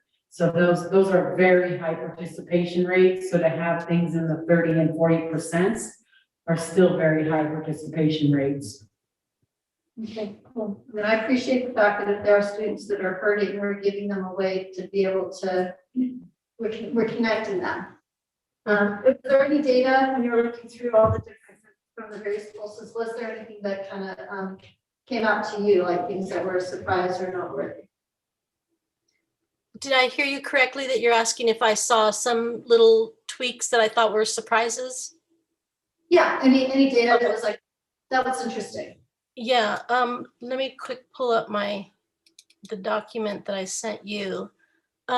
This last time around, I saw a significant drop in the satisfaction rate at Mountain High School. I saw that, and there are two things that that popped out for me, and you can see that in the data in the one that I sent you that has the distance learning. So something's happened, and we haven't had a chance to look and talk with Mountain High School regarding what do they think represented that significant drop. So I'm very curious about that. I'm very happy with the participation rate, just as Michelle said, that over 10%. I always have this goal to have 100% participation rate. Yeah, I want everybody to participate. But of course, that isn't necessarily true. But I am pleased with the amount of participation that we have, and that is it makes me feel good that people are willing to participate, but also that we have in the 80-90% favorable rates, especially with relationships. Right now, currently in this distance environment, maintaining those relationships are so important, and to have that a high percent favorable, I think shows that our teachers are really amazing people, and I'm really pleased with that. We are not surprised with the low percent of favorability in distance learning. It's in the 60%. And I am not surprised by that. We pivoted on a dime. It was like we moved from, one Friday afternoon, we were in school and everything was normal. And Monday we didn't show up to school, and we haven't been in school all that time. And it's almost been a whole year. And as you could tell by the family comments during this meeting, that people are tired and they want to go back to school. And I think that shows in our data collection that we've done so far. So I hope that answered. Yes, thank you, Cindy. Also, it is lovely to see you. Thank you. Yeah, it's great to see you virtually. I had just a two-part question for you.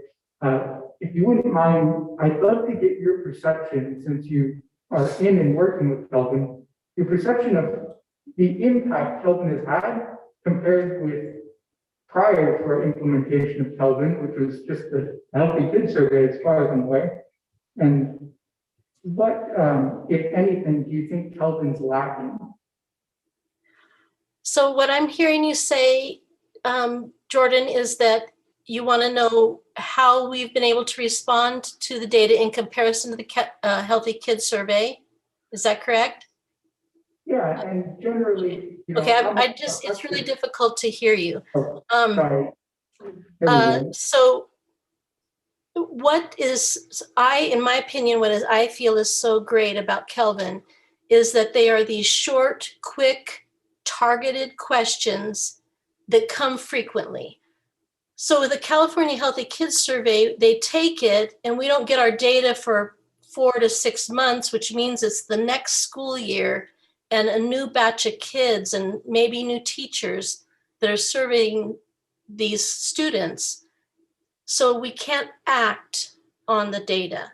Where these little Kelvin surveys, we're able to look at the data, especially the comments, and we see what it is that we need to respond to make positive changes, especially in our climate and culture. And when you get a comment, from parents that say, I want to go back to school, and you hear it over and over again, you get the message, we want to get back to school. If you keep hearing the message from the parents, I need more communication with my teacher. And we say to the teachers, you could use Class Dojo, you can use email, you can use texting, you can use all these different avenues. Please make sure that you communicate what's happening in your classroom on a weekly basis. Then we've responded to the data with a comment that says, I would like my teacher to communicate more with me. So it allows us to find out what the data says, act on the data, and then find out, did we do what we set out to do, and does it show in our next response? And so the constant, the study and the act of, we study the data, then we act upon the data, and then we study the data and we act upon it. It's more instant in comparison to gathering data that is already a year old by the time we are able to respond to the data. So I think that that's what I like most about it, is that it provides us with an opportunity to act upon what we've collected. Did that answer your question? Yes, thank you. And I had just one other question, with how great Kelvin is, do you feel that there's anything that Kelvin's lacking at this moment, or something that would be really wonderful if Kelvin could or did do? Yes. The way the comments are presented, it is not in any kind of order. I can't view it by in alphabetical order. I can't view it in a easily shareable document. I literally read the documents, retype them onto a Word document so that my staff, my administrators could then have their data in a shareable format. So right now, the comments are not easily accessible in a shareable format. And I'd have to show you the way it comes up. It has, it'll say anonymous, and then it says the comment, and then it says the question again, which is irrelevant. I would redesign the whole comment section. But I'm not a techie, so I don't have that ability. Might have to schedule a call with Baxter there. I didn't hear you. I was just saying I might have to schedule a call with them. Yeah.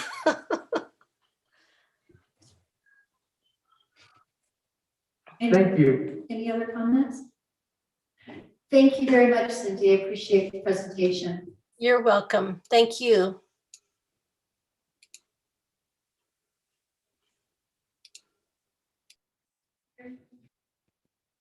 Okay. So 10.3, K through 12 math report. Heather Dominguez, Director of Educational Services and Teacher on Special Assignment, TOSA. So I'm going to turn it over to my virtual colleagues, Claire Tilson and Steve Wallace. Good evening. I am Claire Tilson. I've met most of you before. I am the elementary TOSA. I will introduce Steve since it looks like he still has his microphone off. Steve's over there. He is the secondary TOSA. So next slide, please. Mark, I think Mark's behind that. So we are going to discuss with you today at elementary and secondary what's happening in the world of math in regards to instruction and assessment. But the big question, you know, that everybody's asking is how are teachers and students doing? I've definitely noticed a theme throughout this evening of positivity where, you know, teachers are making it happen, students are making it happen, families are making it happen, and learning is happening. Of course, there's no ideal solution right now, but we are doing the best with what we can, and that best is pretty good. Students are learning, and that's the most important thing. A silver lining that has definitely come out of all of the school closures is the new use of instructional technology. Teachers have so much going on that to get them on a new platform is oftentimes an added challenge on top of their usual duties. This has kind of, you know, for better or worse, pulled the rug out from under everyone, and teachers are using this new technology. Everybody now knows what Google Classroom is. Everybody now uses it. I can't say the same even at this time last year, almost a year ago, but not quite. We've purchased the program CAMI, or the application CAMI, which allows teachers and students to interact directly with work, very similar to how they would, or digitally as similarly as possible to what they would in a classroom.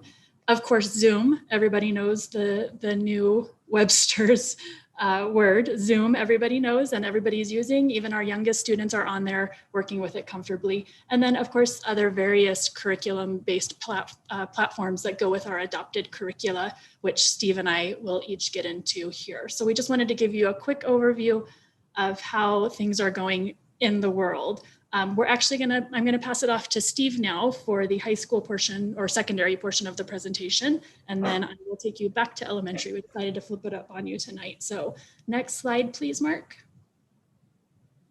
Hey, everybody. Hopefully you can hear me. Yes. All right. Oh, I see some hands or something over there. So really quickly, sorry, go ahead. Going into high school math and middle school math, the first part is we've really focused this year on standards alignment within instruction and curriculum. So when we look at our math situation, we look at a guaranteed and viable curriculum. And so we've spent some time looking at how can we get our teachers to have standards-based materials.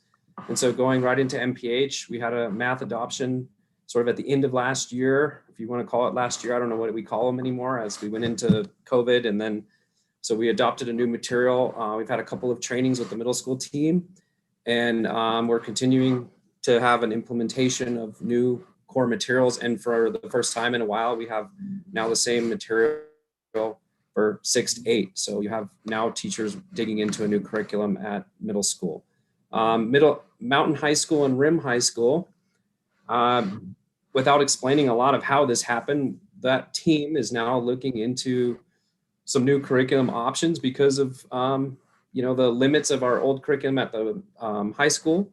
When it comes to we don't have a lot of great technological components of the materials we had, and then Mountain needing to get a new curriculum based on some WASP reports and with a new teacher going in there, Mrs. Williams. So we've been looking at McGraw-Hill Reveal is a new curriculum, and Savas Envision, and we used Ed Reports as a kind of platform to see how those two curriculum line up, and they both scored extremely high, as well as the middle school one.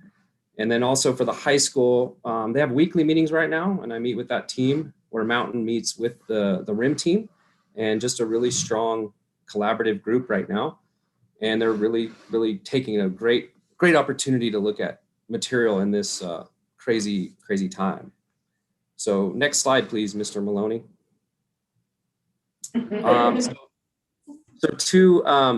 So the second part would be assessment. So that was kind of our instruction. We really looked at what are we teaching, standards, how are we, so now we've got to look at question 2 of our PLC, which is how do we know they learned it, right? So what did we learn? How do we know if they learned it?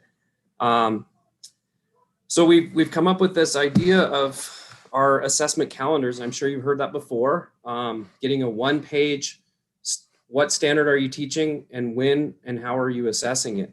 So that's been a really big push at our middle school and high school. We've got the same kind of format, same 1-pager idea, and we're trying to get just so that we can have some common assessments to start to begin to look at data and start to calibrate between teachers, between grade levels. We really needed to say, when are you teaching which standards and how are you going to know that the students learned it? So that has been the bulk of our assessment work. And then obviously with also kind of playing with interim assessments, IABs, looking at new curriculum-based assessments. And then we have the program Illuminate, which is a place where we can house all of our data and how we're going to get test materials in there, or if we're going to use those to kind of build our tests in that site, or if we're going to bring tests into that site. And reporting is really strong in Illuminate. So we've been using a lot of those 3 assessment, programs, if you will. And that's about it for overall assessment and instruction in a nutshell. So I'll next slide, Mr. Maloney, and I think Ms. Tillison will go next. Thank you. All right, and I guess we'll take questions at the end for both of us if anybody has any. So elementary math instruction, we are, again, like Steve said, at the elementary level as well, building standards alignment between curriculum and the instruction. So our curriculum, if you glance down at the bottom really quick, our math curriculum in elementary school is Go Math, and that is TK through 5. TK has a slightly altered version, but it is elementary school-wide, every grade level. So we're working on building that alignment between that curriculum and that instruction, really changing the mindset and the perspective from curriculum-based instruction to standards-based instruction utilizing the curriculum. So that is a big focus. And then of course, aligning that instruction with the new standards-based report cards, which have been implemented this year amid all of the other challenges. Our elementary teachers have really taken that on and done well with it. And we have wonderful new report cards that provide a lot more in-depth information to families, to students, and even to the teachers themselves, we're finding. So once again, our TK curriculum is Go Math. Teachers are also diving into Think Central, which is the online platform for Houghton Mifflin Harcourt and for their Go Math program. And I've heard from several teachers who previously shied away from Think Central, who have now really embraced it and kind of have been wondering what they're missing this whole time and everything. So next slide, please, Mark. And then in regards to assessment at the elementary level for math, once again, it's all about alignment. And we really want you to see that trend across the board, K-12 or TK-12, of aligning standards curriculum, instruction, and again, the new report cards. We're really excited about that. It's been a huge undertaking, and we've had a wonderful team who made that happen. So building that alignment and then building the capacity for standards-based scoring. This has really been a focus and a PD focus for a lot of our elementary work, a professional development focus, is building that capacity. Standards-based scoring is a whole different monster than traditional grading.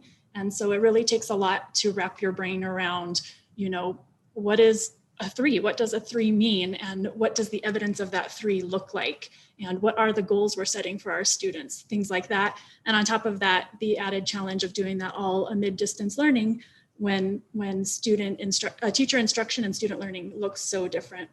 Assessment resources we're using, we have been dabbling this year in the IABs. In previous years, elementary has used the IABs in 3rd through 5th grade, which are the interim assessment blocks. They mirror, or they are kind of small chunk versions of the CASP assessment that students take at the end of the year.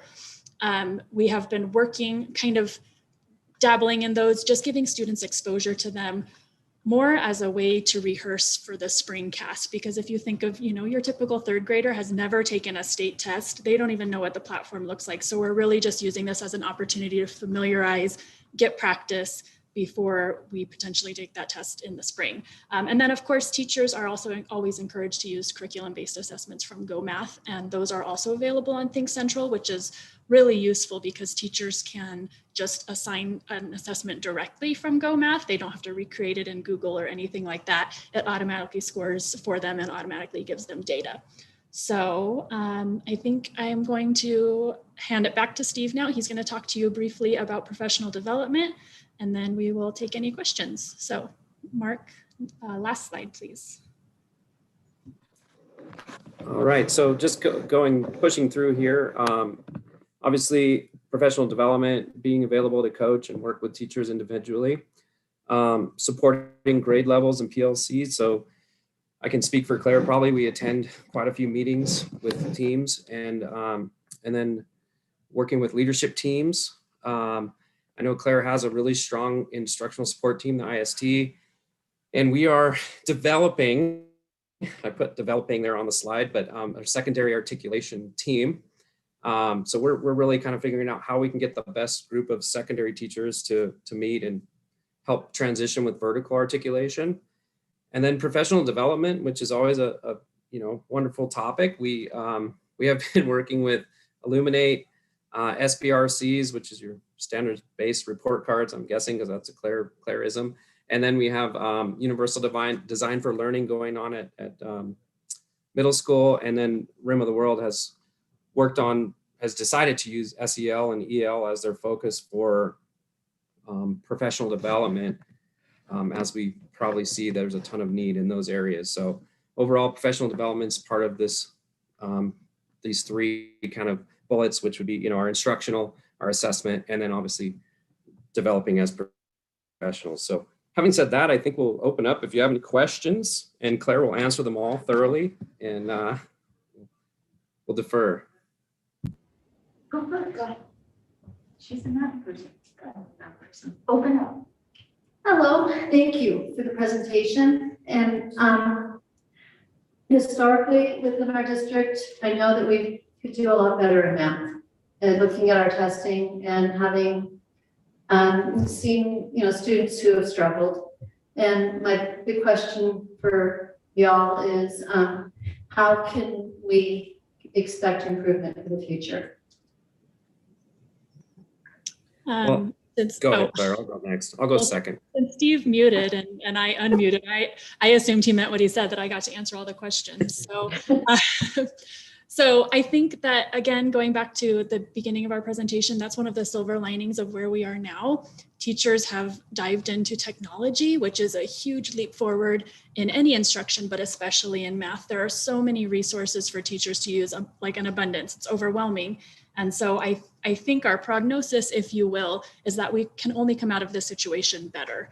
And so I know that's kind of general and everything, but at the elementary, again, and I can't stress it enough, the standards-based report cards, students are now, and families are now getting information on how well do they know fractions? How well do they know geometry? What is their number sense? Instead of, hey, you have a B in math, which is at the elementary level with how many foundational skills there are, a B in math doesn't give us much information. So really using our assessments to guide and inform our instruction and our reporting, and working together with families and teachers to move each individual student forward. If I can, before, I know that was Miss Ridland, I think, because I can't see anybody, but of course you're going to ask math questions, but I would say that, yeah, adding on to what Claire said, really we familiarize a lot with the CAS through the IABs and really understanding, and I think we've included a lot of opportunities for teachers to dig in a little bit more to the state testing. And I think alone, there's going to be a better understanding of students accessing as well as teachers accessing. And then obviously really focusing on exactly what Claire said. How is our assessment relating to our instruction? How are our standards being taught, and are we informed as we move through the year? And I see a lot of improvement in our teams, really starting to take that as a new philosophy as we move forward. And technology has been a big piece of that, like Claire said. It's forced us to kind of look at things differently. So I see a bright future in math and a really solid, at least high school team at the moment. And the middle school team is really digging into a new curriculum that is standards based and has a lot more technological advancement. And when kids are taking the test online, there's already a really big step in the right direction when we're using technology. It is Mrs. Ridland here. I gotta say, I am really excited about our staff in math and knowing that we have a lot of talent and a lot of desire to do wonderfully. I'm excited that our elementary report cards are going to provide that level of detail, or do provide that level of detail. So how do we remediate? How do we do intervention when we do have students who say don't know fractions, or not showing that they're meeting our standard requirements?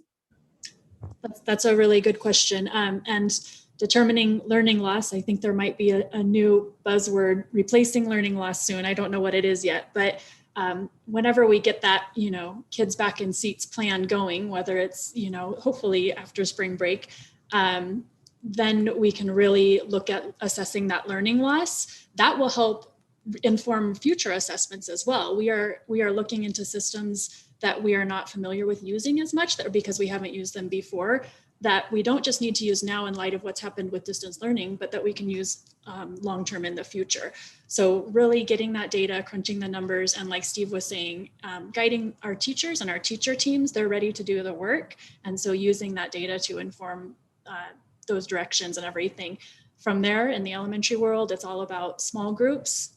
Each elementary school site is currently having a conversation like via email, of course, about putting together a small group committee to address just that. How can we help our students who need it most now, coming out of distance learning, but also in the future, because there are always students who will need remedial help.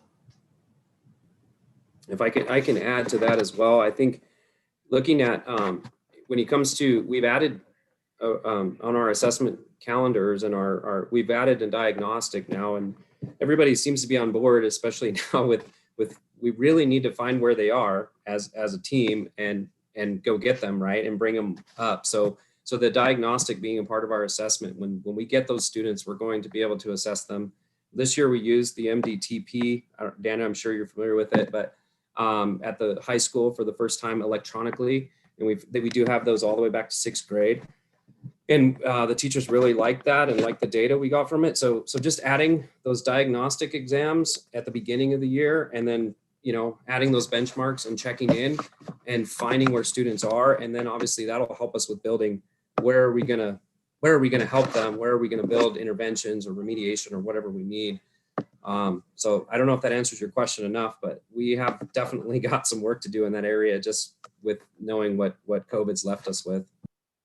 It does answer my question, and I think just having this conversation and knowing the effort, especially that the two of you go into really deep diving into our core subjects, I have confidence that we're moving in the right direction. This is Jordan. Can you hear me okay? I just wanted to say that this presentation and your answers tonight have filled me with just a little bit of optimism that we're heading in that right direction. So I want to thank you for sticking around for what, almost 2 hours in now, and for putting the effort into putting these reports together and answering all of our questions. Okay, I have a couple questions. This is Cindy Gardner, your favorite person, Steve Wallace. No, you don't get any questions, Ms. Gardner. Time's up. Sorry, I gotta go. So I have a question, because we always have talked about this before in regards to Illuminate. What is the response of Illuminate by the teachers utilizing that as for assessments versus just using IABs? That is a really interesting debate, Cindy. I wish I could say that was an easy answer. There are a lot of ways that we can use Illuminate, and mostly what I find in Illuminate, as we've really dug in this year, is that the reporting is excellent. The data we get is excellent, especially with our subgroups, where the CAST gives us some good data and IABs give us really good data, but it doesn't really help us with that individual student data. So we are really sorting that out, and I think we're doing it as best we can this year to use this time to see what's better and how to utilize those assessments. And that's Heather and I actually had a really long conversation about this, I think it was yesterday or so, but we are really trying to sort out what is best. The IABs are a great tool, and then Illuminate offers some great tools. So we may be able to pull curriculum-based assessments into Illuminate, and then, or we're looking at right now, I've been working with the Illuminate team, how does it look when we pull IAB data into Illuminate? So Cindy, that is exactly kind of where we are right now as far as what is best and how are we going to utilize those. And there's a lot of options. So I can't say what's best, but we're getting to the basis of that right now. How are we going to best use these going forward? If that's a good non-answer for you, I don't know. No, it is, because of all the different changes in programs or platforms that have been utilized, DataQuest, then the Illuminate, then IO that has become Illuminate, frustration building in those assessments in each program, and then getting frustrated that we move on to another platform. And so I know there was frustration, Illuminate 1.1, I guess. So I was just wondering, with them taking over IO, is there less resistance in diving into exploring Illuminate? Yeah. So you answered my question. Yeah, so well, and just to add, partly it's really difficult to train on a new program in this environment. So I will just say, everything disclosed here, it's difficult. We've had roughly a little bit over an hour and a half of 2 hours of training on a program that's going to require 8. So yeah, there are some, but we've made some teachers who are really strong on each site. MPH has one person and RIM. So and between myself and those two, we're really trying to help build some capacity with our teachers and not make it seem like they have to learn another program, but have some support on the site. And then I'm working with that company quite often. So yeah, it's really hard to implement a new program in this environment. And so Cindy, you're right on adding a new program, but I think also anyone who's dug into it a little bit sees the value. So I think it's going to be a good platform to use going forward. And my own experience, yeah, it's difficult to take new programs on when you're teaching and and you're like, oh, great, another program. So yeah, we're definitely working through that right now. And I think definitely feeling an improvement after this week when we worked with science at the high school and middle school yesterday. And feel like they got a really much better taste of what the potential is of that program. So I think it's going the right way, Cindy. And the second question is that at Rome High School Site Council, the student feedback in regards to testing is that they would really like to be able to have practice tests of what they're going to see in 11th grade on that SBAC test. And I know that the principal has been talking about 9th and 10th graders taking a SBAC test to prepare them for the next year, but also what the juniors were talking about is that during the course of their junior year, it would be good to have some practices practice assessments, practice tests, whatever you want to call it, before they take the SBAC. Because that, what was already said is that the kids are seeing this almost like for the first time and not having really, so is that being incorporated when you talk about an assessment? I hate to use the word schedule, but a series of assessments that allow the kids to practice.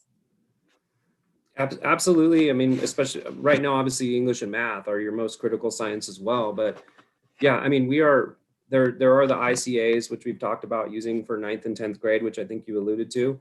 And then we do really want to plug in those IABs frequently because it is the exact test format of the CASP summative test. So we are absolutely incorporating those in our assessment calendars. We're fine tuning. I'll just say it that way. We're really trying to diagnose what are the best tests. And then you also have certain components that are graded. So the teachers have to grade. So we're also dealing with that. How much time can we get teachers to grade the actual performance tasks and the written portion? So, I mean, I think we're on the same page in the sense that, yes, we really want our juniors feeling confident, you know, knowing that that test is coming and not seeing it for the first time after 2 years since middle school. So I hope that answered your question. We are definitely incorporating how are we going to keep everybody ready for that test from 9 through 11 so that it's not a one-off. Thank you. Steve and Claire, thank you. This is Bill Mellinger. And I appreciate the fact that we are grading according to the standards. Tell me what we are learning, because I'm concerned that where we could have our biggest gaps are especially in math. And from last year to this year. So from that grading and from that assessing, what are we actually learning about gaps? That's a good question. At this point, we are currently like literally almost right in the middle of our second grading period. So we have our first trimester scores, obviously, that were done in the fall.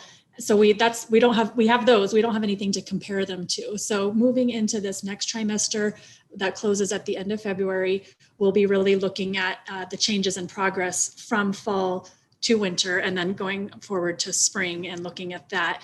The challenge and benefit of standards-based grading is that students are graded according to the current benchmark. So in the fall, a student obviously is not expected to know as much as in the spring. So we need to track progress trimester to trimester, but also year to year. From that, we can look, and our teachers will be doing planning, at which we are looking for ways to provide extra planning time for them to dive into exactly that and look at their instructional calendars, their pacing guides, and figure out kind of where they need to put more emphasis and where they can maybe pull back a little bit and pulling out those standards that are a bit more essential to grow on through the grades, if that makes sense. And I'll just, oh, sorry, go ahead. No, I just said thank you. You go ahead, Steve. Okay, I'll just add on, you know, with it's really difficult in a, I don't know, I've never been in a pandemic before, but I would say that as we start to look at how are we assessing, so it goes back to what Claire said, obviously, is, you know, if we know our pace and we know what standards are really critical for each grade level, which is what we've really been digging into, and then we know which assessments are really going to assess those standards.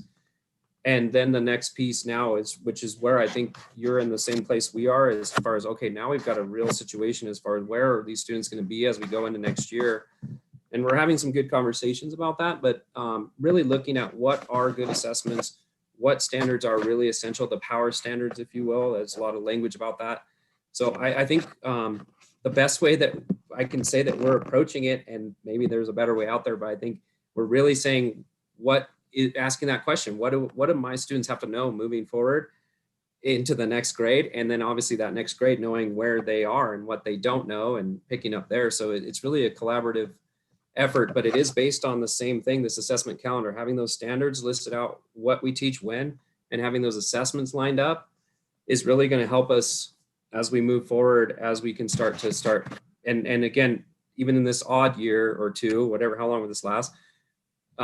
This is a good opportunity. I think we've just really looked better we've taken a better, closer look at our assessments and our standards, and really what is so important that a student has to have before they leave my classroom moving on.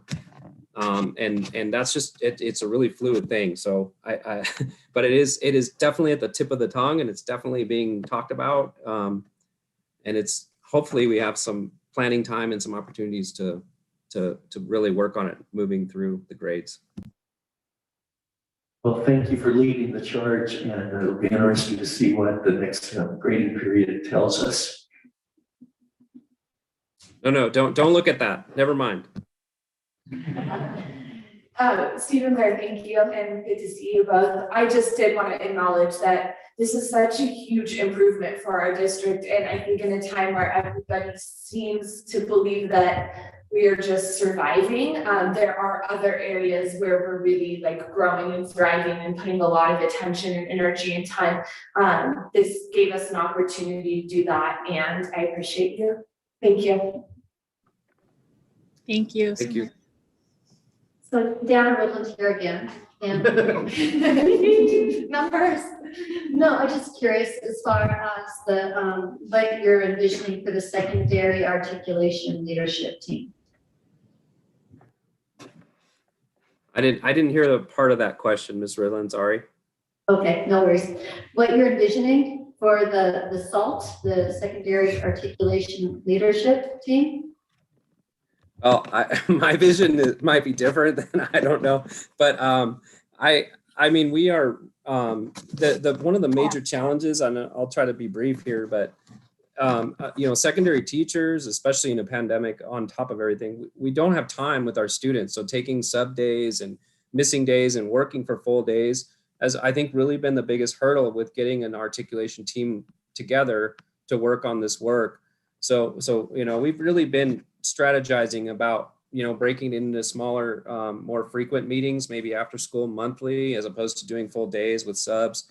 And so I see a world where we definitely have some work to be done in our, you know, looking at how we transition grades. And those conversations are starting. So at this point, without saying I'm optimistic, I think there's a lot of people passionate about the work. And I think we will get some secondary people that are willing to sort of begin that conversation about when and how and what's the best time frame for us to meet. I think that's probably our biggest hurdle, which is, to me, a small one, right? If we can just kind of agree that, hey, let's get together after school and maybe we can do this. So overall, you know, multiple grade levels, multiple subjects, and I think we've started to really break it down between, I know I can just say, for example, the principal teams and the high school and middle school are really clicking together when it comes to like what we want to envision. So now I think the next step is it's going to go down to the teacher level. So I don't know how it exactly looks, but let's just say this is one of the first things that Mrs. Dominguez asked me to work on when I started a year and a half ago. And I'm still working on it. So I think we're getting closer, and I hope by soon we'll have some kind of vision of how this looks. But I made up that name if you like it. So Name's awesome. I think you've got a feature in that. No, thank you. And I understand, I can appreciate the challenge that you have. So, I don't, no, I'm just kidding. any other? That's why you're off mic. I know, I did that. Well, thank you very much. Wonderful report. And I'm hopeful. I look forward to the next year hearing even greater things. So, yeah, I know you've got your work cut out for you for keeping things going, and I appreciate your hard work. We all do. Okay. 10.4. hey, likewise, we like that you guys really put in the extra time on these long meetings. Well done. He's smart, yeah. Okay. 10.4, English learners progress through classification and English language proficiency assessments for California LPAC data. Heather Dominguez, Director of Educational Services. All right, good evening. So this evening, we're going to talk a little bit about our English learners and some reclassification and some things happening in the land of EL. Next slide. One thing to be mindful of is that we do have a document that's been created by the California Department of Education called California English Learner Roadmap. And if you Google that or go onto their website, there's lots of information about it. It's really meant to strengthen and develop a comprehensive educational policies, programs, and practices for English learners to provide some unity across the state in terms of what's expected for programs for English learners. Next slide. This just gives you some ideas about the 4 guiding principles of the California roadmap and the topics that are covered with each of the 4 principles. And I won't go into detail, but you have that for your perusal. Next slide, please. So here is information about our current English learners historically as well as present. So you can see that, you can see our numbers that as we decline as a district in our general population, we are also declining in our English learner population. So this breaks it down by school and for the entire district, and also indicates the number of students that we have at the bottom that are considered long-term English learners, which means they've been identified as an English learner for more than 5 years. Next slide. Reclassification is something that we work towards. We have portfolios that we've developed that we call the pathway to reclassification. And these are the 4 criteria that students have to meet in order to be eligible for reclassification. The first one is they have to score a 4 overall on the LPAC. So what we do at the beginning of each year is after we get our LPAC results, we look for all of our 4s and we put them on what we call our watch, reclassification watch, and we start looking at gathering evidence documents for the other 3 components so that we can reclassify them. Next slide. Here are our reclassification numbers over the last few years. In 17-18, you can see the number that we reclassified and then moving forward. This year has been a challenge because of our closure. We did not get to test all of our students on the LPAD last year. We tested approximately 48 of our MPH students who started at that site. And the LPAD window starts February 1st, runs through May 31st. And so we were obviously shut down partway through. The state did allow for us to reclassify our students based on their 18-19 scores up to December 15th, 2020. So we were able at the very beginning of this school year to utilize those scores for some of our students who had met that criteria. We're in the throes of LPAC testing now. We started February 1st. Right now, Veronica Palayo, who works in my office, has been at MPH. I believe we've tested about 30 some students in person, which has had a dual benefit. It's allowed her to be able to connect with students and see them in person and touch base with them and how you doing and is there anything we can do to help you? Or and she's had a few that have opened up a little bit and been able to meet some needs there. And it's been very nice to see the kids in person. So we've had about 75% participation at this point. So we're doing it in cohorts under 16 as long as we have 15 or less, following all of our, safety protocols and PPE and disinfecting and all of those things. Next slide. This is really old data. It's the most current data that we have, though, for our English learners based on the California School Dashboard. So I won't go into detail about the data, but you do have it there for you to look at in terms of mathematics and language arts. English learners are a subgroup that we are working to improve their performance because they are not performing at the rate that we believe they are capable of. We do find that our reclassified students often outperform our native speaking students. So we feel very good about our reclassification process, that we are reclassifying students when they're ready for that. And they are typically performing at a very good rate. Next slide. Again, some more data comparing RIM and the state. And again, these are snippets directly from the California School Dashboard, which would have been not this year's, because we had that conversation before. This year's dashboard is not very colorful, but this is the most current we have in terms of dashboard data. Next slide. This would be for suspension rates and chronic absenteeism and where they were at our last dashboard data point. Next slide. And again, we have transitioned to the computer-based LPAC. That was a paper pencil test, and we transitioned a year or two back. Again, the window opened on February 1st. We are really trying to advocate for in-person testing, although we do understand that there are circumstances that are going to be prohibitive, families that are not comfortable with that, or staff members not comfortable with that. So we are going to be able, we can do it remotely or in a hybrid kind of a model.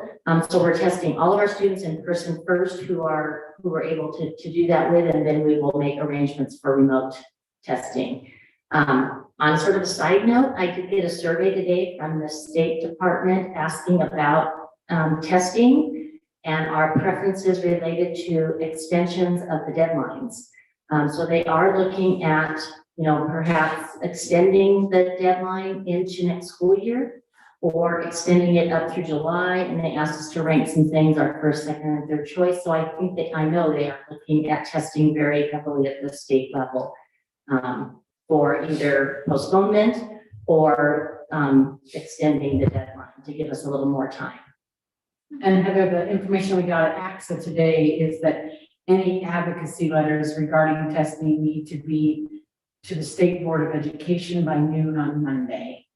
Yeah, That'll be a part of my Friday update to you all. The survey I received today, we had until tomorrow at 5 to give the information. So then they're all working with each other. Yeah, I got the survey today, and it was due, I've submitted already, but it was due by tomorrow at 5 o'clock. So I know they're really looking at this. And, it's such a tough thing. Kids being tested in person, you've got kids being tested remotely, you've got kids that, may not be able to test. You've got just the process. I've been to several trainings on the process of remote testing from a secure browser and all that. I mean, it will be a lot. It's something that in person is much preferred. So, but like I keep saying, I'm learning to live outside of my preferences in this. I have a lot of preferences that aren't coming to fruition in this environment, but I'm learning to live with my non-preference. Next slide. I know this is small, but you do have it in the presentation, but this is some next steps in terms of areas that we are working on to support our English learners. Find that one, because I can't read that from here either. There we go. So we do have EL coordinators that are on every site. The coordinators meet monthly with me, and we also attend an ELD network meeting at the county level where we learn about all kinds of legislative updates, strategies, ideas, ways to better support our English learners.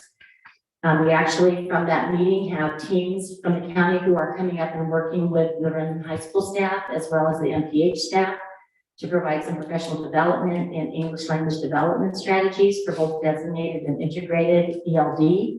I think RHSs might have been today, but the high school, as one of the slides from the other presentations indicated, that EL is a focus that the high school has identified as a need. We have the portfolios that I've referenced. Now, those have been a little difficult to maintain in this virtual environment, but we do have progress monitoring portfolios for the path to reclassification and monitor those kids who are on our watch. Principals have been trained in a what's called belief modules, and that's a training program specific for English learner strategies. We've had some teams of teachers who have attended Kate Kinsella workshops, who is very renowned in the area of English language development. And then at our elementary levels, they've been participating in the past on GLAD strategies, guided language acquisition and design, which is specifically for English learners. We have also our curriculums that we have ordered most recently. We've made sure that they have stronger ELD components, and that's one of the things that our teachers evaluate when they're selecting a curriculum, is that they have embedded ELD supports. And then you can see some of the needs below in terms of things that we're still working on. Needing to support. Next slide. So any questions? So I do. Okay, so Heather, I have a question on the UDL, Universal Design for Learning. Isn't that a focus right now at MPH, or is it a focus elsewhere as well? At this point, it is a focus at MPH. That was something that they identified as a part of their comprehensive support and improvement efforts. So we're starting there. It has not bubbled across the land at this point. I always call the middle school sort of the cream in the middle of the Oreo cookie. You know, they've got the two bookends and then they're in the middle there, but that's where the sweet stuff is, huh? But yes, that is primarily at the middle school level at this point. And then the second question is on feedback from teachers, from bilingual aides, from Veronica, from parents, whatever. What programs at elementary level and the secondary level seem to be successful in boosting fluency? Like I know at the high school, they introduced several years ago, instead of continuing to use Rosetta Stone, which was the lowest level, they introduced English 3D, and then they did course B, course C, and it seems to be helping boost that fluency. So are there programs that seem to have great success in helping that Fluency in terms of oral language fluency? and comprehension? Well, that's one of the reasons that we wanted to get, well, let's see how. One of the things we have found is that sometimes we have these supplemental programs that are sort of standalone and they're not necessarily reinforcing the core. And so that's why we really wanted to find core instructional materials that had the ELD component embedded in it, so that the EL instruction that they were receiving was complementary to their core instruction rather than the separate entity that they did over here. So they do their core instruction here and then they do their language development over here, and they weren't necessarily integrated. So I think that with the integration of core embedded in their ELD embedded in their core, that is going to help strengthen their reading skills, because they're going to be taught simultaneously rather than in isolation. And when things are taught in context, they typically stick a lot better. Yeah. That's okay. And then I just started attending DLAC. I found out that there's an LPAC practice test that students can take, and that's being worked out with the kids. I think that's brilliant. Yep. There's LPAC practice tests, just like there are past practice tests, and using them I think is really important. So that's something that we share in our ELD network meetings with our coordinators to share with their team. Well, I didn't know that, and then I went to the site and I was like, oh, this is brilliant. I didn't know that. And then I ran into one of the aides, and she said that she was administering the practice test, and I just learned about that. That is brilliant. Well, I'm glad you just referenced that, because it's made me think of something else. One of the things Laya is doing is she's meeting monthly with our bilingual aides, our language assistants, so that they can be better equipped to support the teachers and the students in the classroom. We haven't always provided that professional development to them. So now she's meeting with them on a week, every other week. Now it's gone more to monthly because of our current situation. But and it was neat because I was at another meeting and someone had said, oh yeah, I learned that at one of the meetings that Veronica was facilitating. So it's so great when you kind of think of things that could be helpful and then you hear about it from other places that it actually was helpful. So that's another thing that has been helping, I think, that the aides support the teachers and the kids. I just thought that was brilliant. We like brilliant. Thank you, Heather. The question is, what are you seeing, or are you seeing yet the impacts of distance learning on English language learners? I think we'll know more when they come back to school. I think right now we've had challenges in communication with some of our English learner families. Veronica is great. She has such a heart for our community. In fact, we're looking at some ways to start more of a, we have DLAC, which, that's maybe not the most engaging thing to attend. I mean, we're gonna be real. So looking at how do we have some sort of opportunity for a social opportunity just to connect, a relationship building opportunity, and invite families to come, not with heavy content, but just to get to know other DL families. We just think that would be really important, and what we're struggling with, how do we pull that off? How do we get them to come and how, so we're in the planning phases of that. But, we have, single family situations, we have, language barriers, there are obstacles and barriers that our English families are contending with. And I don't know that we will know the full extent of that until they come back to school, to be honest. Mhm.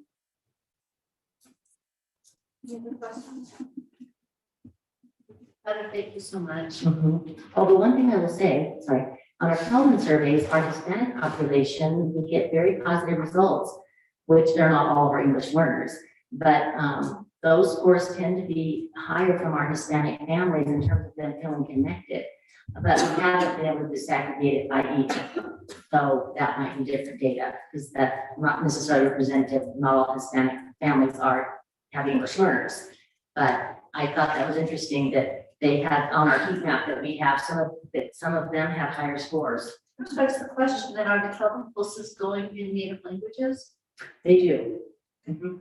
They go in the language that the family has identified in Aries. Okay, cool. Mhm. Thank you. 10.5, special education report. Derek Swim, Director of Special Services.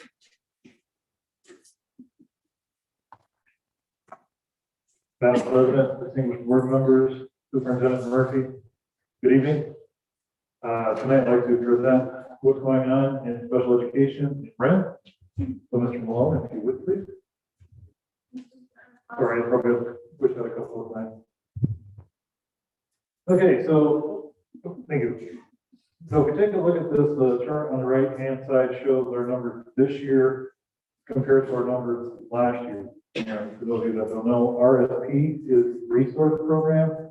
These are the students that generally have a push-in service or have a pull-up for a quick amount of time per week. Our mild mod is our SEC students. Our mod severe students are more of our ambulatory or our intellectually disabled students. PS is private school, or excuse me, private school. It is preschool. And by the way, they started back last Tuesday. They're loving it, so yay for them. Speech, and then APE is the PE. Now, if you take all those numbers, they obviously total more than 412 students. So we have students that actually have multiple services. We have SEC students that have speech, and we also have Vermont severe students that also have APE.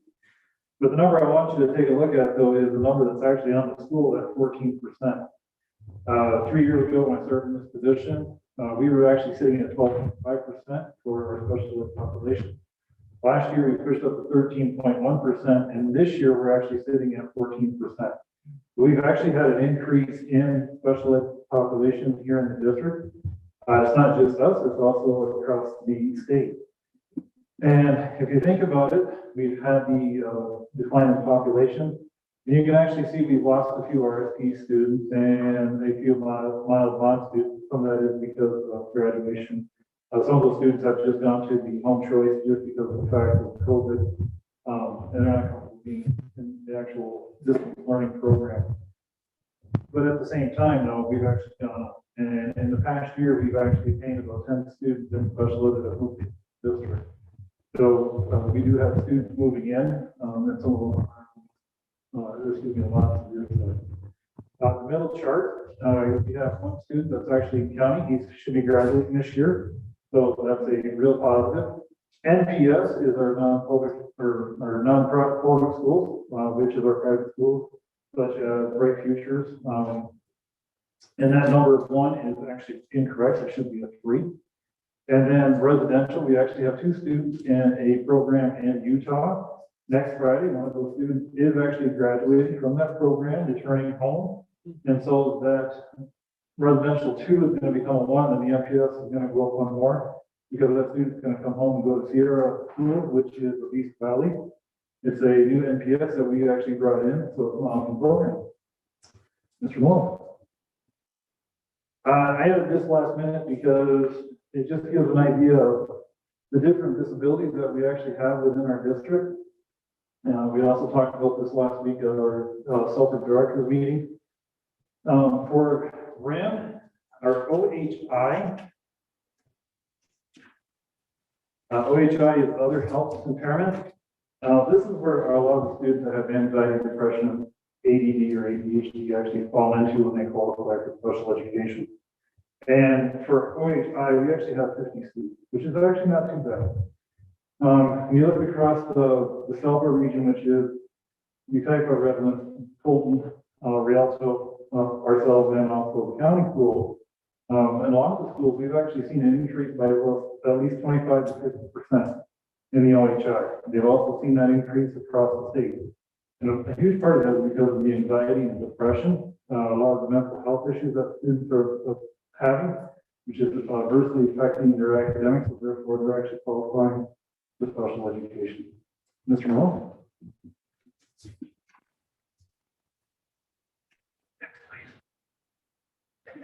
All right.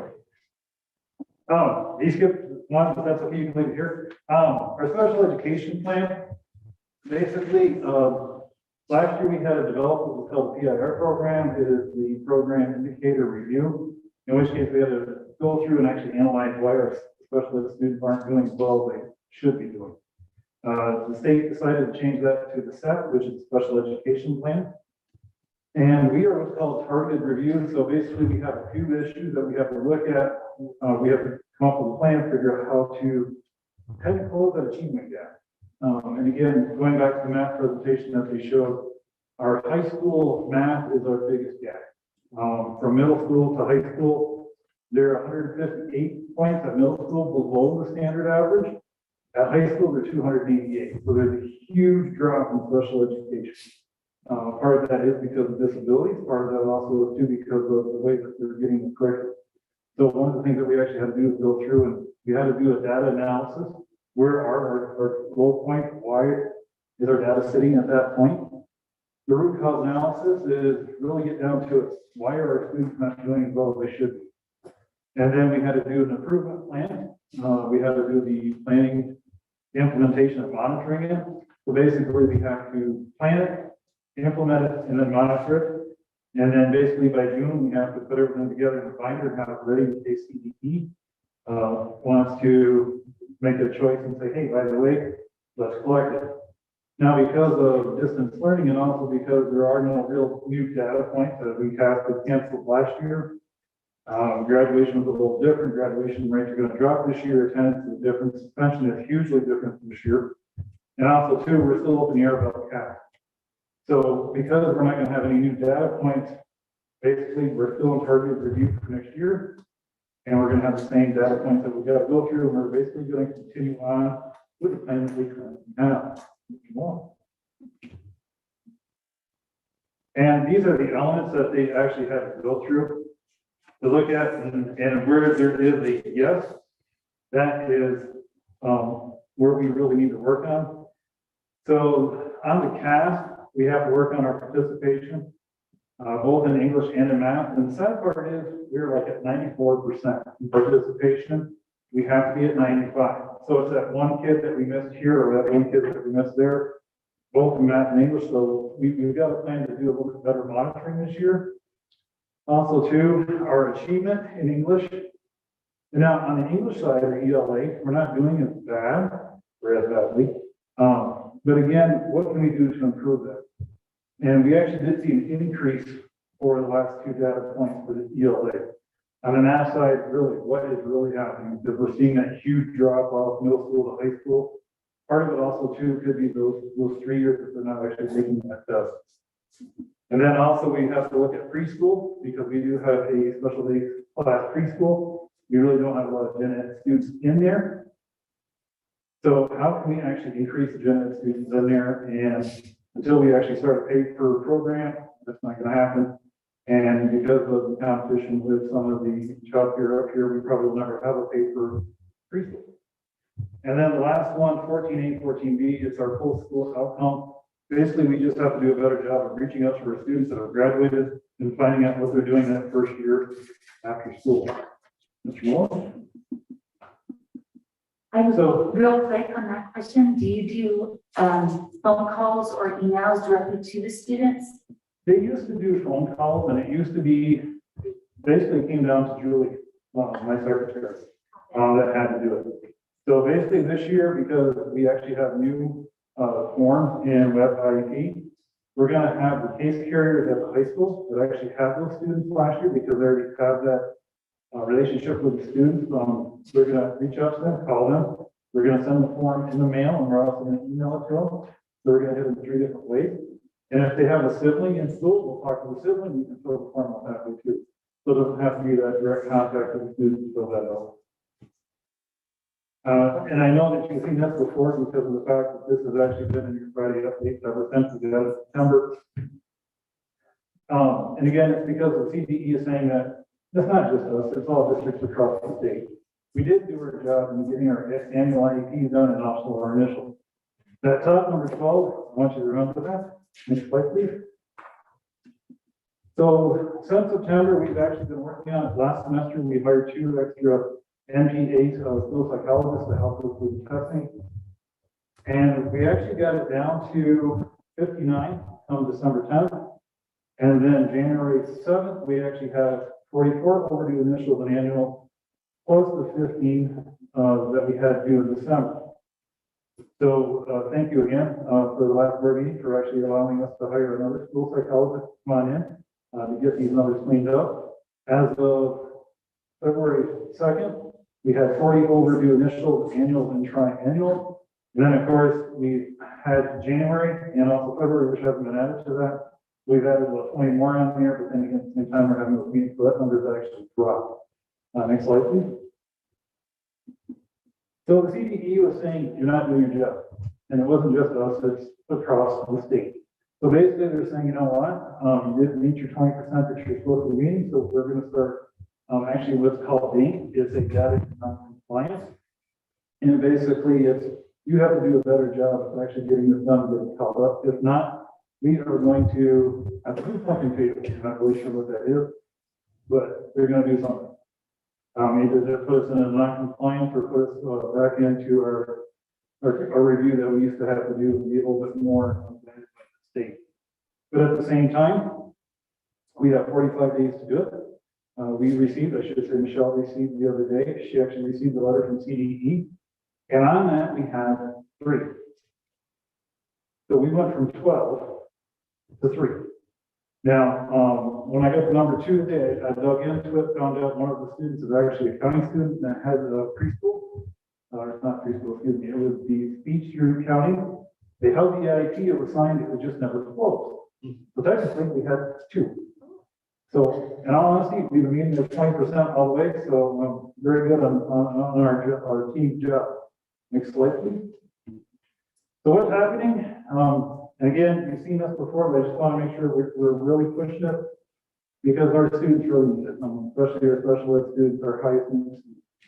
Our preschool actually started February 9th. Vermont severe classes at LAE and NPH are actually going to come back in place March 1st. Our mild mod class at THE is starting at March 1st. And our mild mod class at LAE is going to be starting March 15th. And again, that's when the elementary schools have been talking about bringing back some of those small cohorts that need that extra help. I wish I had a little bit more news on our mild mod at the middle school and high school, but maybe they'll come next couple of weeks. So with that, thank you very much. Thanks, Eric.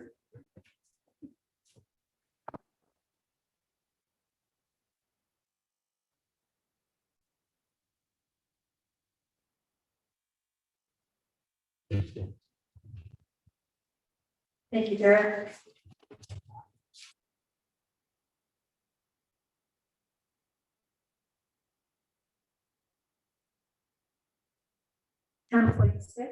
Actually, 7 direction, 10.6, legislative update report, trustee Gardner. Okay, so I know it's getting late. So you guys have this in your Word docs. These are the bills that were brought up to Sam Shaw's newly introduced bills. Cindy, put your mic on. Oh, shiza. Okay, so you guys have the legislative report in your Google Docs, and these are the bills that were newly introduced. Sandbox has not taken a position. They're going to take a position at March's meeting. 2 bills that I want to highlight though is AB 438 by Assembly Member Eloise Gomez Reyes. What this is being pushed by CSEA is to have their layoff notification mimic that of the teachers union. So that would be the layoff date of March 15th. This would be a huge change. It's something that CSEA has been wanting for a long time, and they feel that the conditions in the Assembly, Senate, and Governor's seat it's the right time for them to make this push. So that is something that will be interesting to be following. The other one is the SB 205 introduced by Senator Connie Leyva. This one would require a certificated or classified school employee and an academic or classified community college employee who exhausts all available sick leave and continues to be absent from duties on account of illness or accident for an additional period of 5 months to receive the employee's full salary during those 5 months. So that's a little bit, yeah. This is an HR thing. Yay, Todd. This is the 2 things for you. Yay, I'm sure you got these updates. So we're going to be watching those 2 bills closely, and we'll be taking positions on them next month.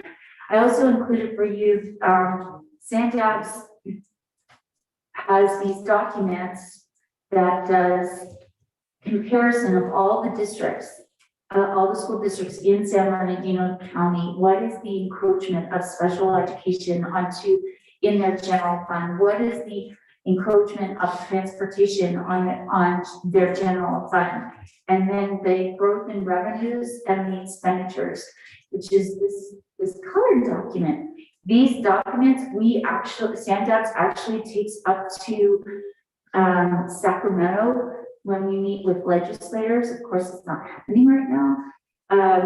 But these are some of the types of documents we take up there. We discuss in our topics of discussion of educational issues in our county.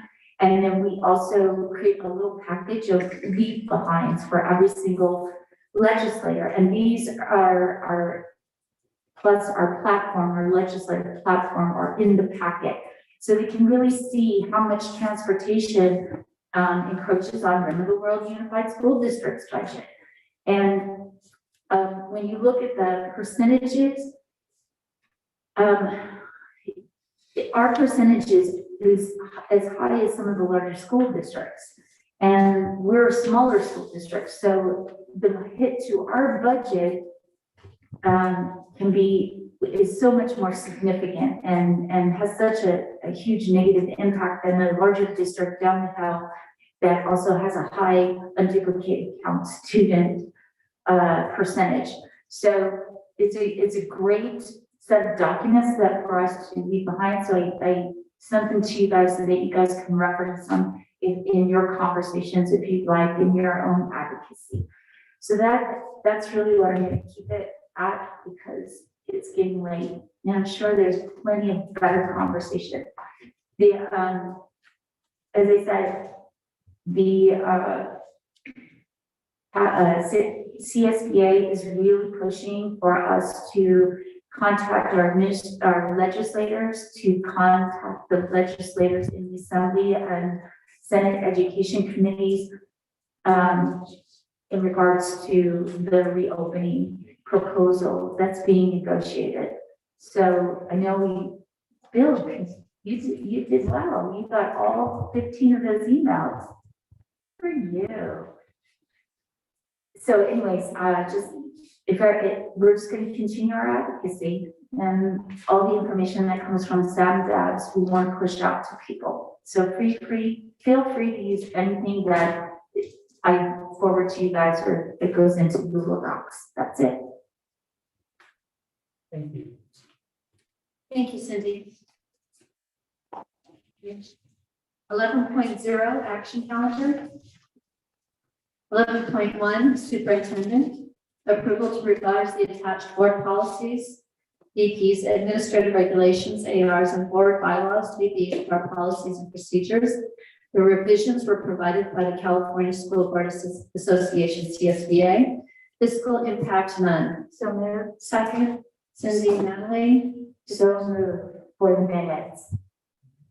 Discussion?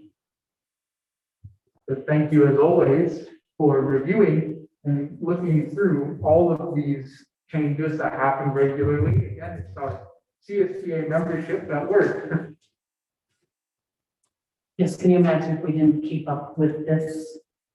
Or didn't highlight it for us. The highlighted changes are what's really helpful. It has been done for years prior. So Those concerns for the next, there was weeks and months. Ready to vote?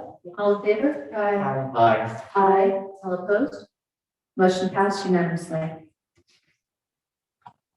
11.2, superintendent approval to provide for the first and/or second reading for the following proposed new exhibit E to be added to our policies and procedures. The exhibit was provided by the California School Board Association, CSBA, E6146.2, Certificate of Proficiency, High School Equivalency. Fiscal impact none. So moved. Natalie? Second. I'll take Jordan. Discussion?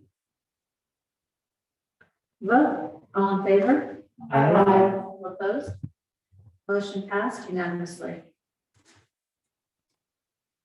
11.3, superintendent, approval to add trustee William Ellinger to the Equity and Social Justice Committee. Fiscal impact none. So moved. Natalie? Second. Cindy? Discussion? Welcome to the party now. Welcome to the party. Okay, ready to vote? Okay, so, Bill had previously mentioned that you will be recusing himself from this vote. So with that, all in favor? Aye. All opposed? The motion passed unanimously with one recusal.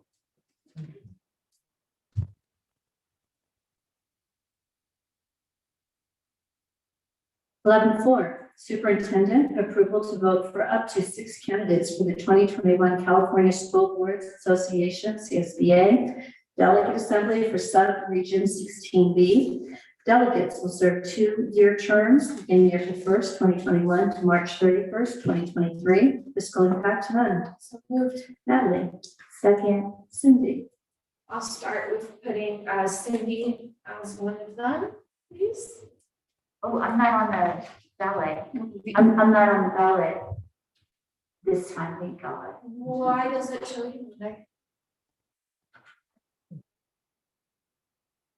Does this give? Is it just, am I looking at the current ones? You might be looking at the current, yeah, it's a little. Okay. That's the current Thank list you. of people that are. That's- And I know this is a work discussion up here, but I know a few of those people that are on there. I know. So I just, even food for thought, Mike Snelling is an amazing gentleman, very intelligent. So worked with him before for a number of years, and I just know his personality, his integrity. He's on Ukaipa, right? That's Yes. correct. Okay, so here are my recommendations, because I have four people that I have worked with on the delegate assembly and stand-ups and whatever. Tom Courtney from the CERN, oh my gosh, amazing connections. Eric Swanson from Hesperia, He's the one that, the Desert Mountain School Boards meeting that we all went to.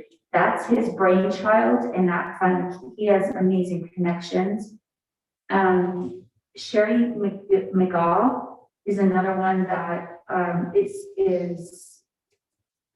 she's been on several committees.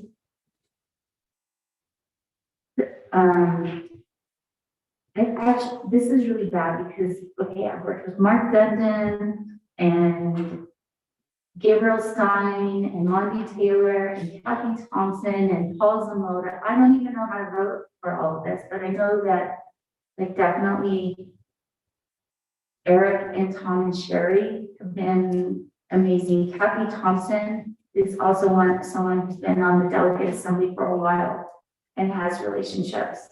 So why don't we put forth Eric, Tom, Sherry, Kathy? We're done, and that's Michael. Who's that? Michael. That made it 5 out of 6, or that made it 6 out of 6. I have That's fine. Mike, Tom, Eric, Sherry, Kathy. Does anybody else have anybody that they have had positive feelings with? I'm not. I'm like torn between Gabriel and Monty. I want to cry. Yeah, I did have that. So What do you feel like Michael, Tom, Tom, Eric, Sherry? Sherry. And then another person. Gabriel, he's amazing.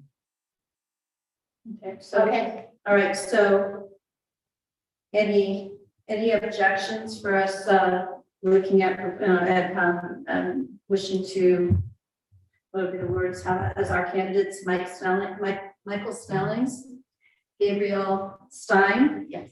Tom Courtney, Eric Swanson, Sherry McGaw, and Kathy Thompson.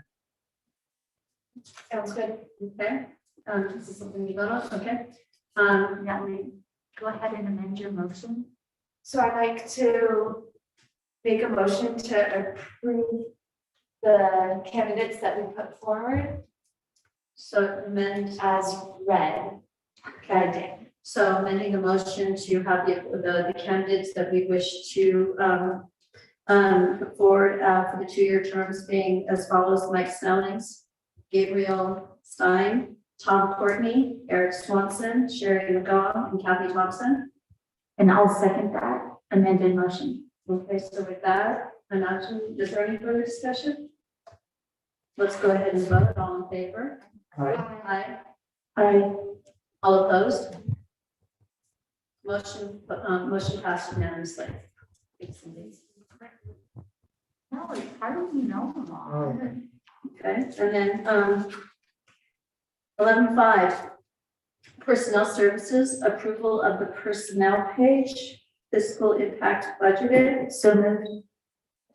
Cindy, Second. Natalie. Okay, so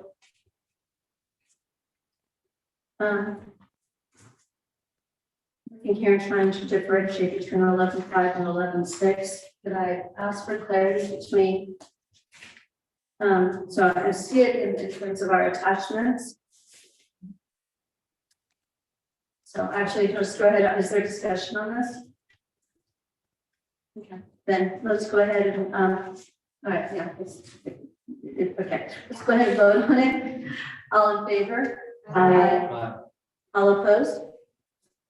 Motion passed unanimously. Okay, 11.6, personnel services.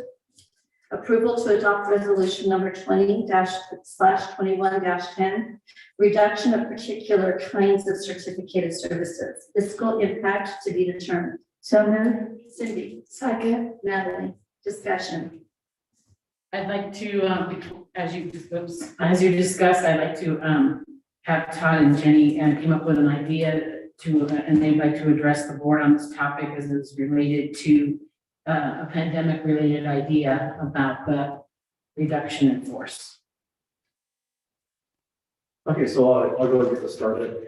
Again, as we have these financial difficulties we've had through the number of years and more so this year, we definitely have to look at our reductions in force and look at our student numbers. One of the things that came up had a look at our counseling positions during the high school. And again, as we had a reduction in numbers, it was one of the areas we had to consider.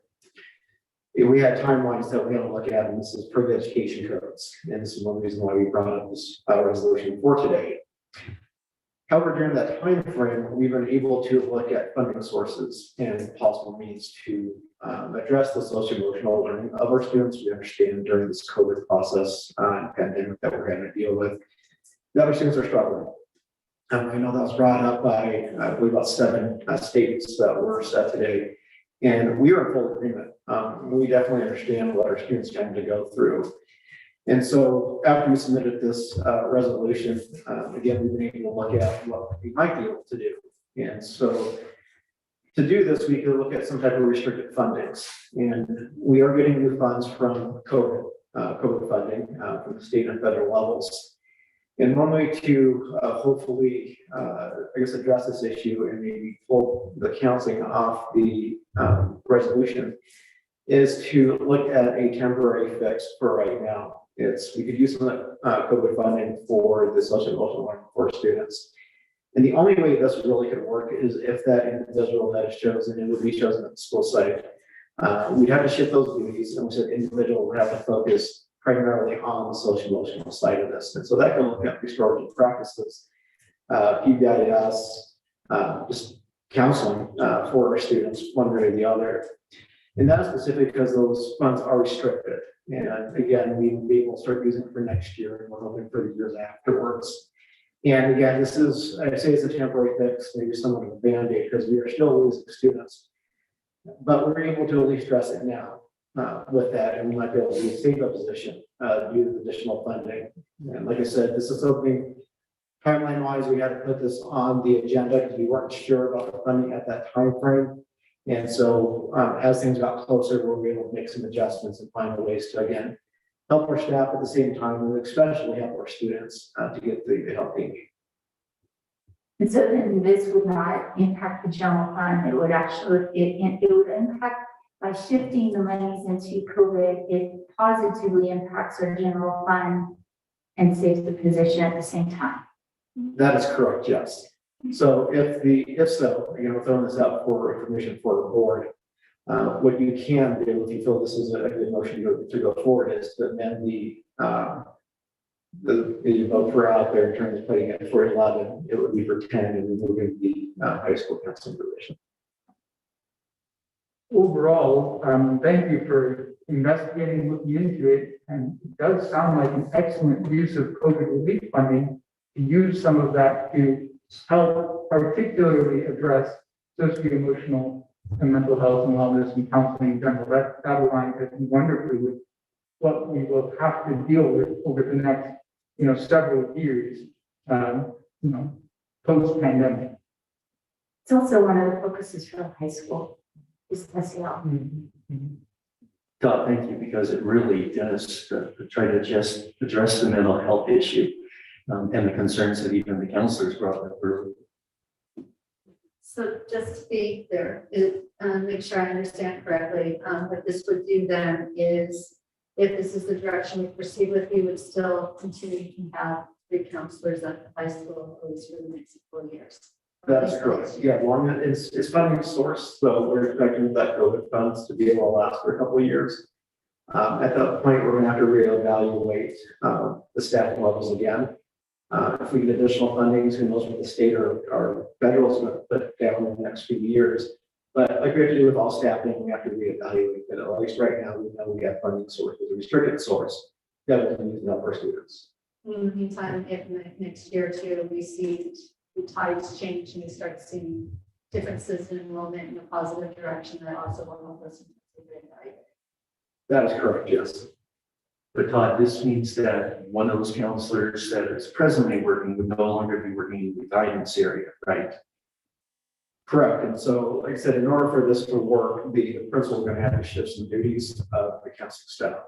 So the one counselor would have to again focus primarily on the social emotional aspect for students, and anything that person may have been doing related to like academic services, which is could be schedule changes, preparation for graduation, things like that. That would shift over to the other 2 counselors, and so it allows us to kind of be creative in what's been done at the school site.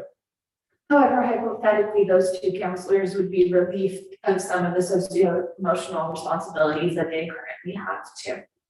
That is correct, yes.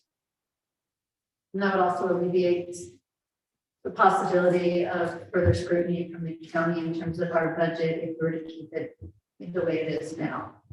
That is correct. Since it's a restricted funding, I think Ms. Garner had said is that it takes away from the general fund. We're not using general fund money anymore. It now goes to restricted categories. And just a question, quick question about this COVID relief funding. I'm guessing there are going to be, I'm guessing there's going to be a deadline to exhaust these COVID funds by. So this, when you say Band-Aid, you mean Band-Aid. That is correct. And if you want additional deadlines, I don't have it, but my colleague next door does. So I'm going to go ahead and amend my motion, please. I make a motion to approve resolution number 2020/20-10, reduction of particular kinds of certificated services, striking the high school counseling services from the resolution. But to be clear, you're Pulling amending. it, and I'm pulling the high school counseling services off of the reduction list. So it's striking that position from the resolution.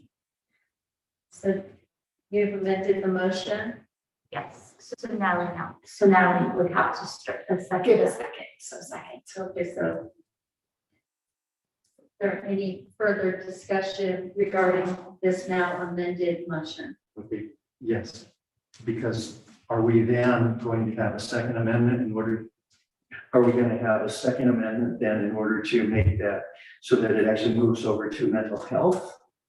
Because it seems like, no, so all you do is remove it from the list. Right. And then it becomes an internal move at that point. So like I said, it would be the principal that would have to make the adjustments. So you don't have to give that direction at all to them. Yeah, so Mrs. Burke will speak with her, and she'll have to make that adjustments. But it's not board directive. Okay. Any further discussion? All right, so I'm going to call for the vote for this amended motion. All in favor? Aye. All opposed? The amended motion is passed unanimously.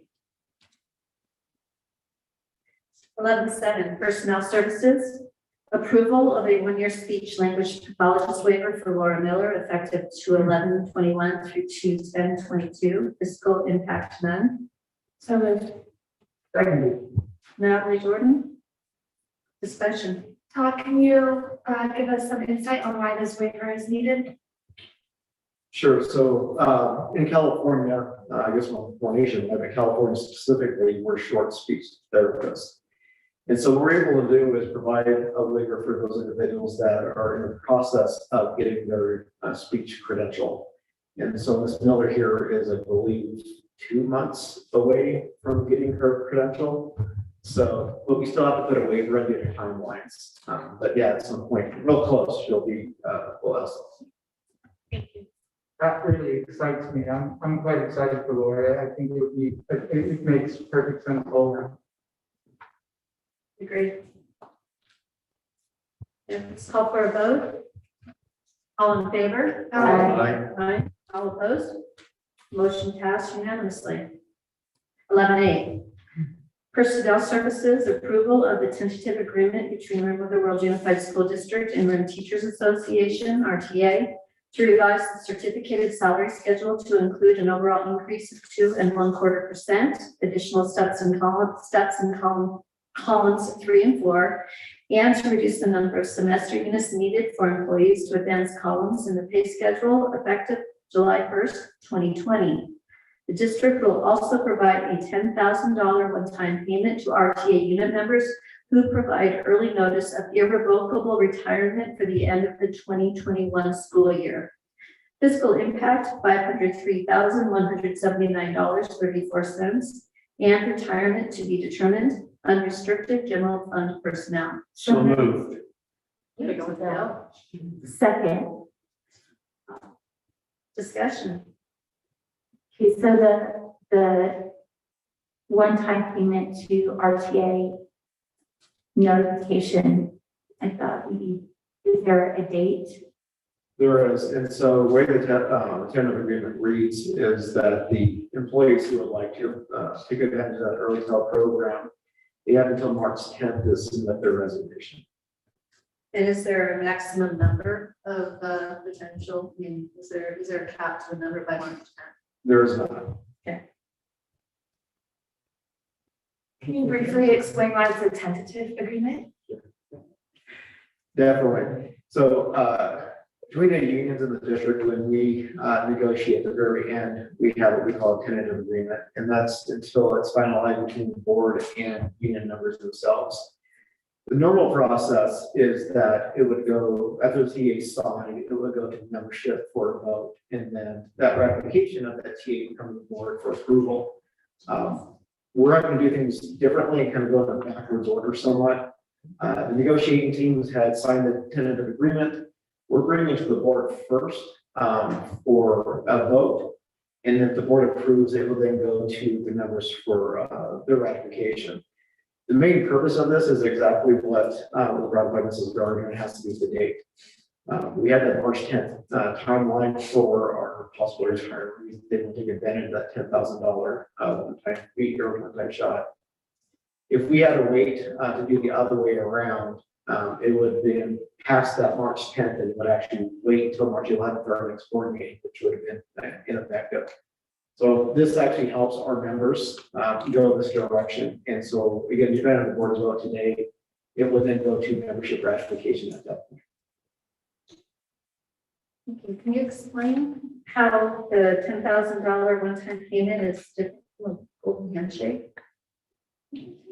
Sure. A golden handshake is a much longer payment method in which the members would get a higher level of funds for their retirement. It's an incentive program, but it's for a 3-year program. It's very, unfortunately, it's not financially beneficial to the district. It actually will increase the income for us. And it's not helpful for our long-term stability.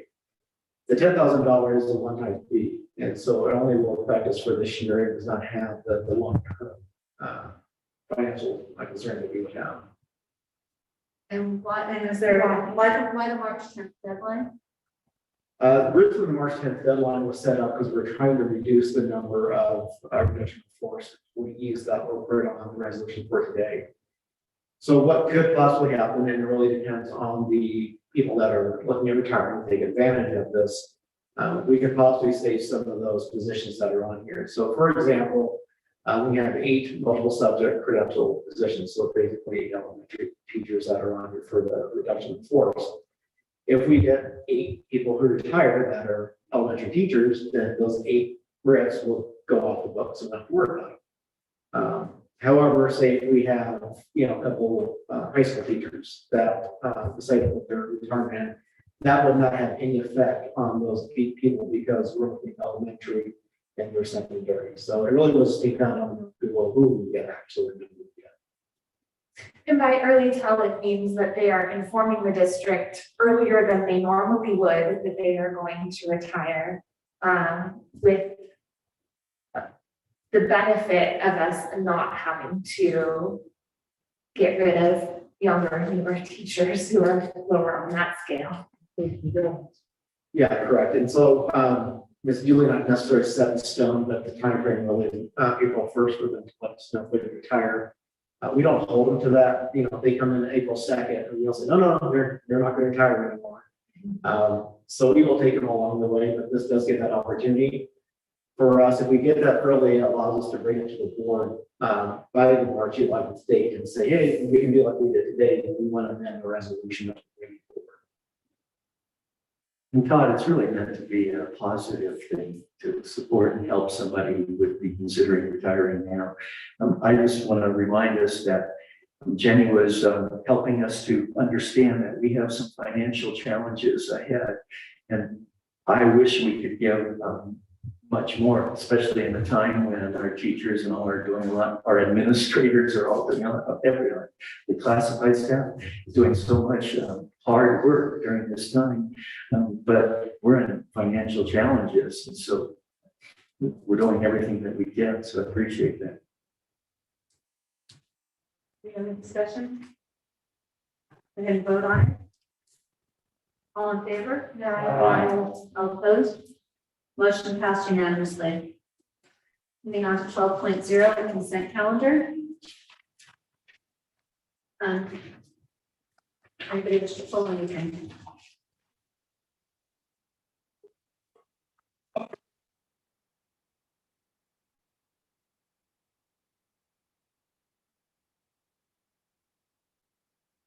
Oh, point four.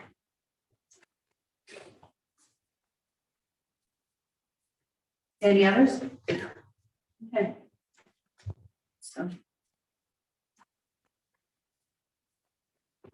Do I have? So, for items pulled for separate vote, discussion to be taken into consideration during agenda item 13.0 is 12.4. For. Pardon? Yeah, so let me go ahead and for 12.1, 12.2, 12.3, 12.5, 12.6, 12.7, do I have a motion? So then, Seconded. Discussion? Let's go for the vote. All in favor? I, Opposed? Motion passed unanimously. 13.0, items removed from the consent calendar. Item number 12.4. Did I read this one right? Business services approval to authorize the superintendent or designee to accept and sign a contract for the most responsive proposal for real estate services provided to the district for the sale of district-owned property. Fiscal impact none. So moved. Natalie? Second. Is that Bill? Okay. Discussion. So I just wanted to have a quick discussion about this because I'm very excited that we are continuing to move in the direction that the board has wanted to move for a while with maybe getting rid of some of the district property that we don't utilize or that could be better utilized by someone else. So what we are approving tonight is giving the superintendent the power to sign a contract with a realtor to put these properties on the market. yay, yes. Any other discussion? It's a big step. I know it's something that's been in discussion since before most of us were on the board.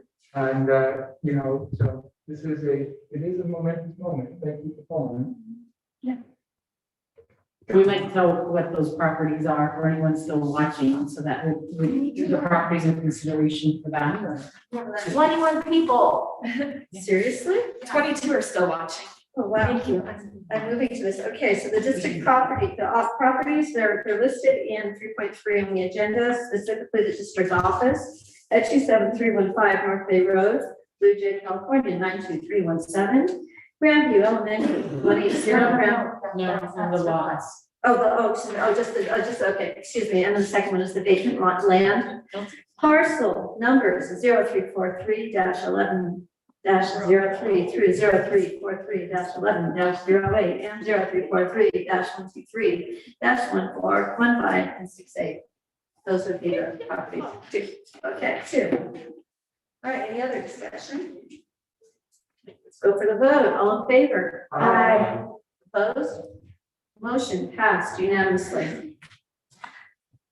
14.0, governance and future agenda items, planning. 14.1, time allotted for the Board of Trustees to request agenda items for future meetings. No? I'm happy with our governance calendar. Yay, yeah. 15.0, future meeting dates, regular board meeting, March 11th, 2021 at 5:30 p.m. YouTube. Agenda revised under item 2.1 to add the following workshop, regular board workshop, March 25th, 2021 at 4 p.m. on YouTube. Regular board meeting, April 15th, 2021, tax day at 5:30 p.m. YouTube. And all future meetings will be held via YouTube for the public until executive orders change regarding gatherings. Hold on. Can we put Connie, I know on the agendas at the top, we're putting in that the speaker timeline is per written comments will be read aloud and subject to the board's usual time limits on public comment. Can we actually put time limit is 5 minutes or 20 minutes per topic, just as a reiteration of what our normal time limits are? Yes. That would be great, so that if someone is providing a written thing, they can kind of time it themselves, because a 3-page document is not 5 minutes. Yeah, Okay, I think that will help with people being more succinct in there, right? I loved the letters that we got, and I'm glad that we read them in there entirely. I just want to make sure that we're not setting precedents for every board meeting with the expectation that we read any length document that comes to us, no matter, even if it's 10 minutes long. So if we can do everything possible to remind people what our time limits are, I think it would be appreciated by our public. We average just a couple minutes per comment if you look at it, and Yeah. it's well ahead. It was actually less than an hour. Yeah, it's 55 minutes when we ended. Yeah, I briefed in there somewhere. Okay, did we have a meeting date for our equity and social justice committee? Next week. So it's not, It's not a regular board. so it's not future meeting dates? No. Okay. Okay. All righty. So question, Yes. and I apologize for this question, but if we're looking at the possibility of reopening for elementary, churches can meet at 25% capacity. Is there a time to say, related to the reopening, we could open up here at 25% capacity? And I apologize, I haven't asked that to anyone else. He wants to know when we can meet in person again with people in the audience at a 25% capacity. I can ask. I have, the superintendent meeting was called with the San Bernardino County Department of Health for next Tuesday. But I can reach out to the county superintendent and ask that question.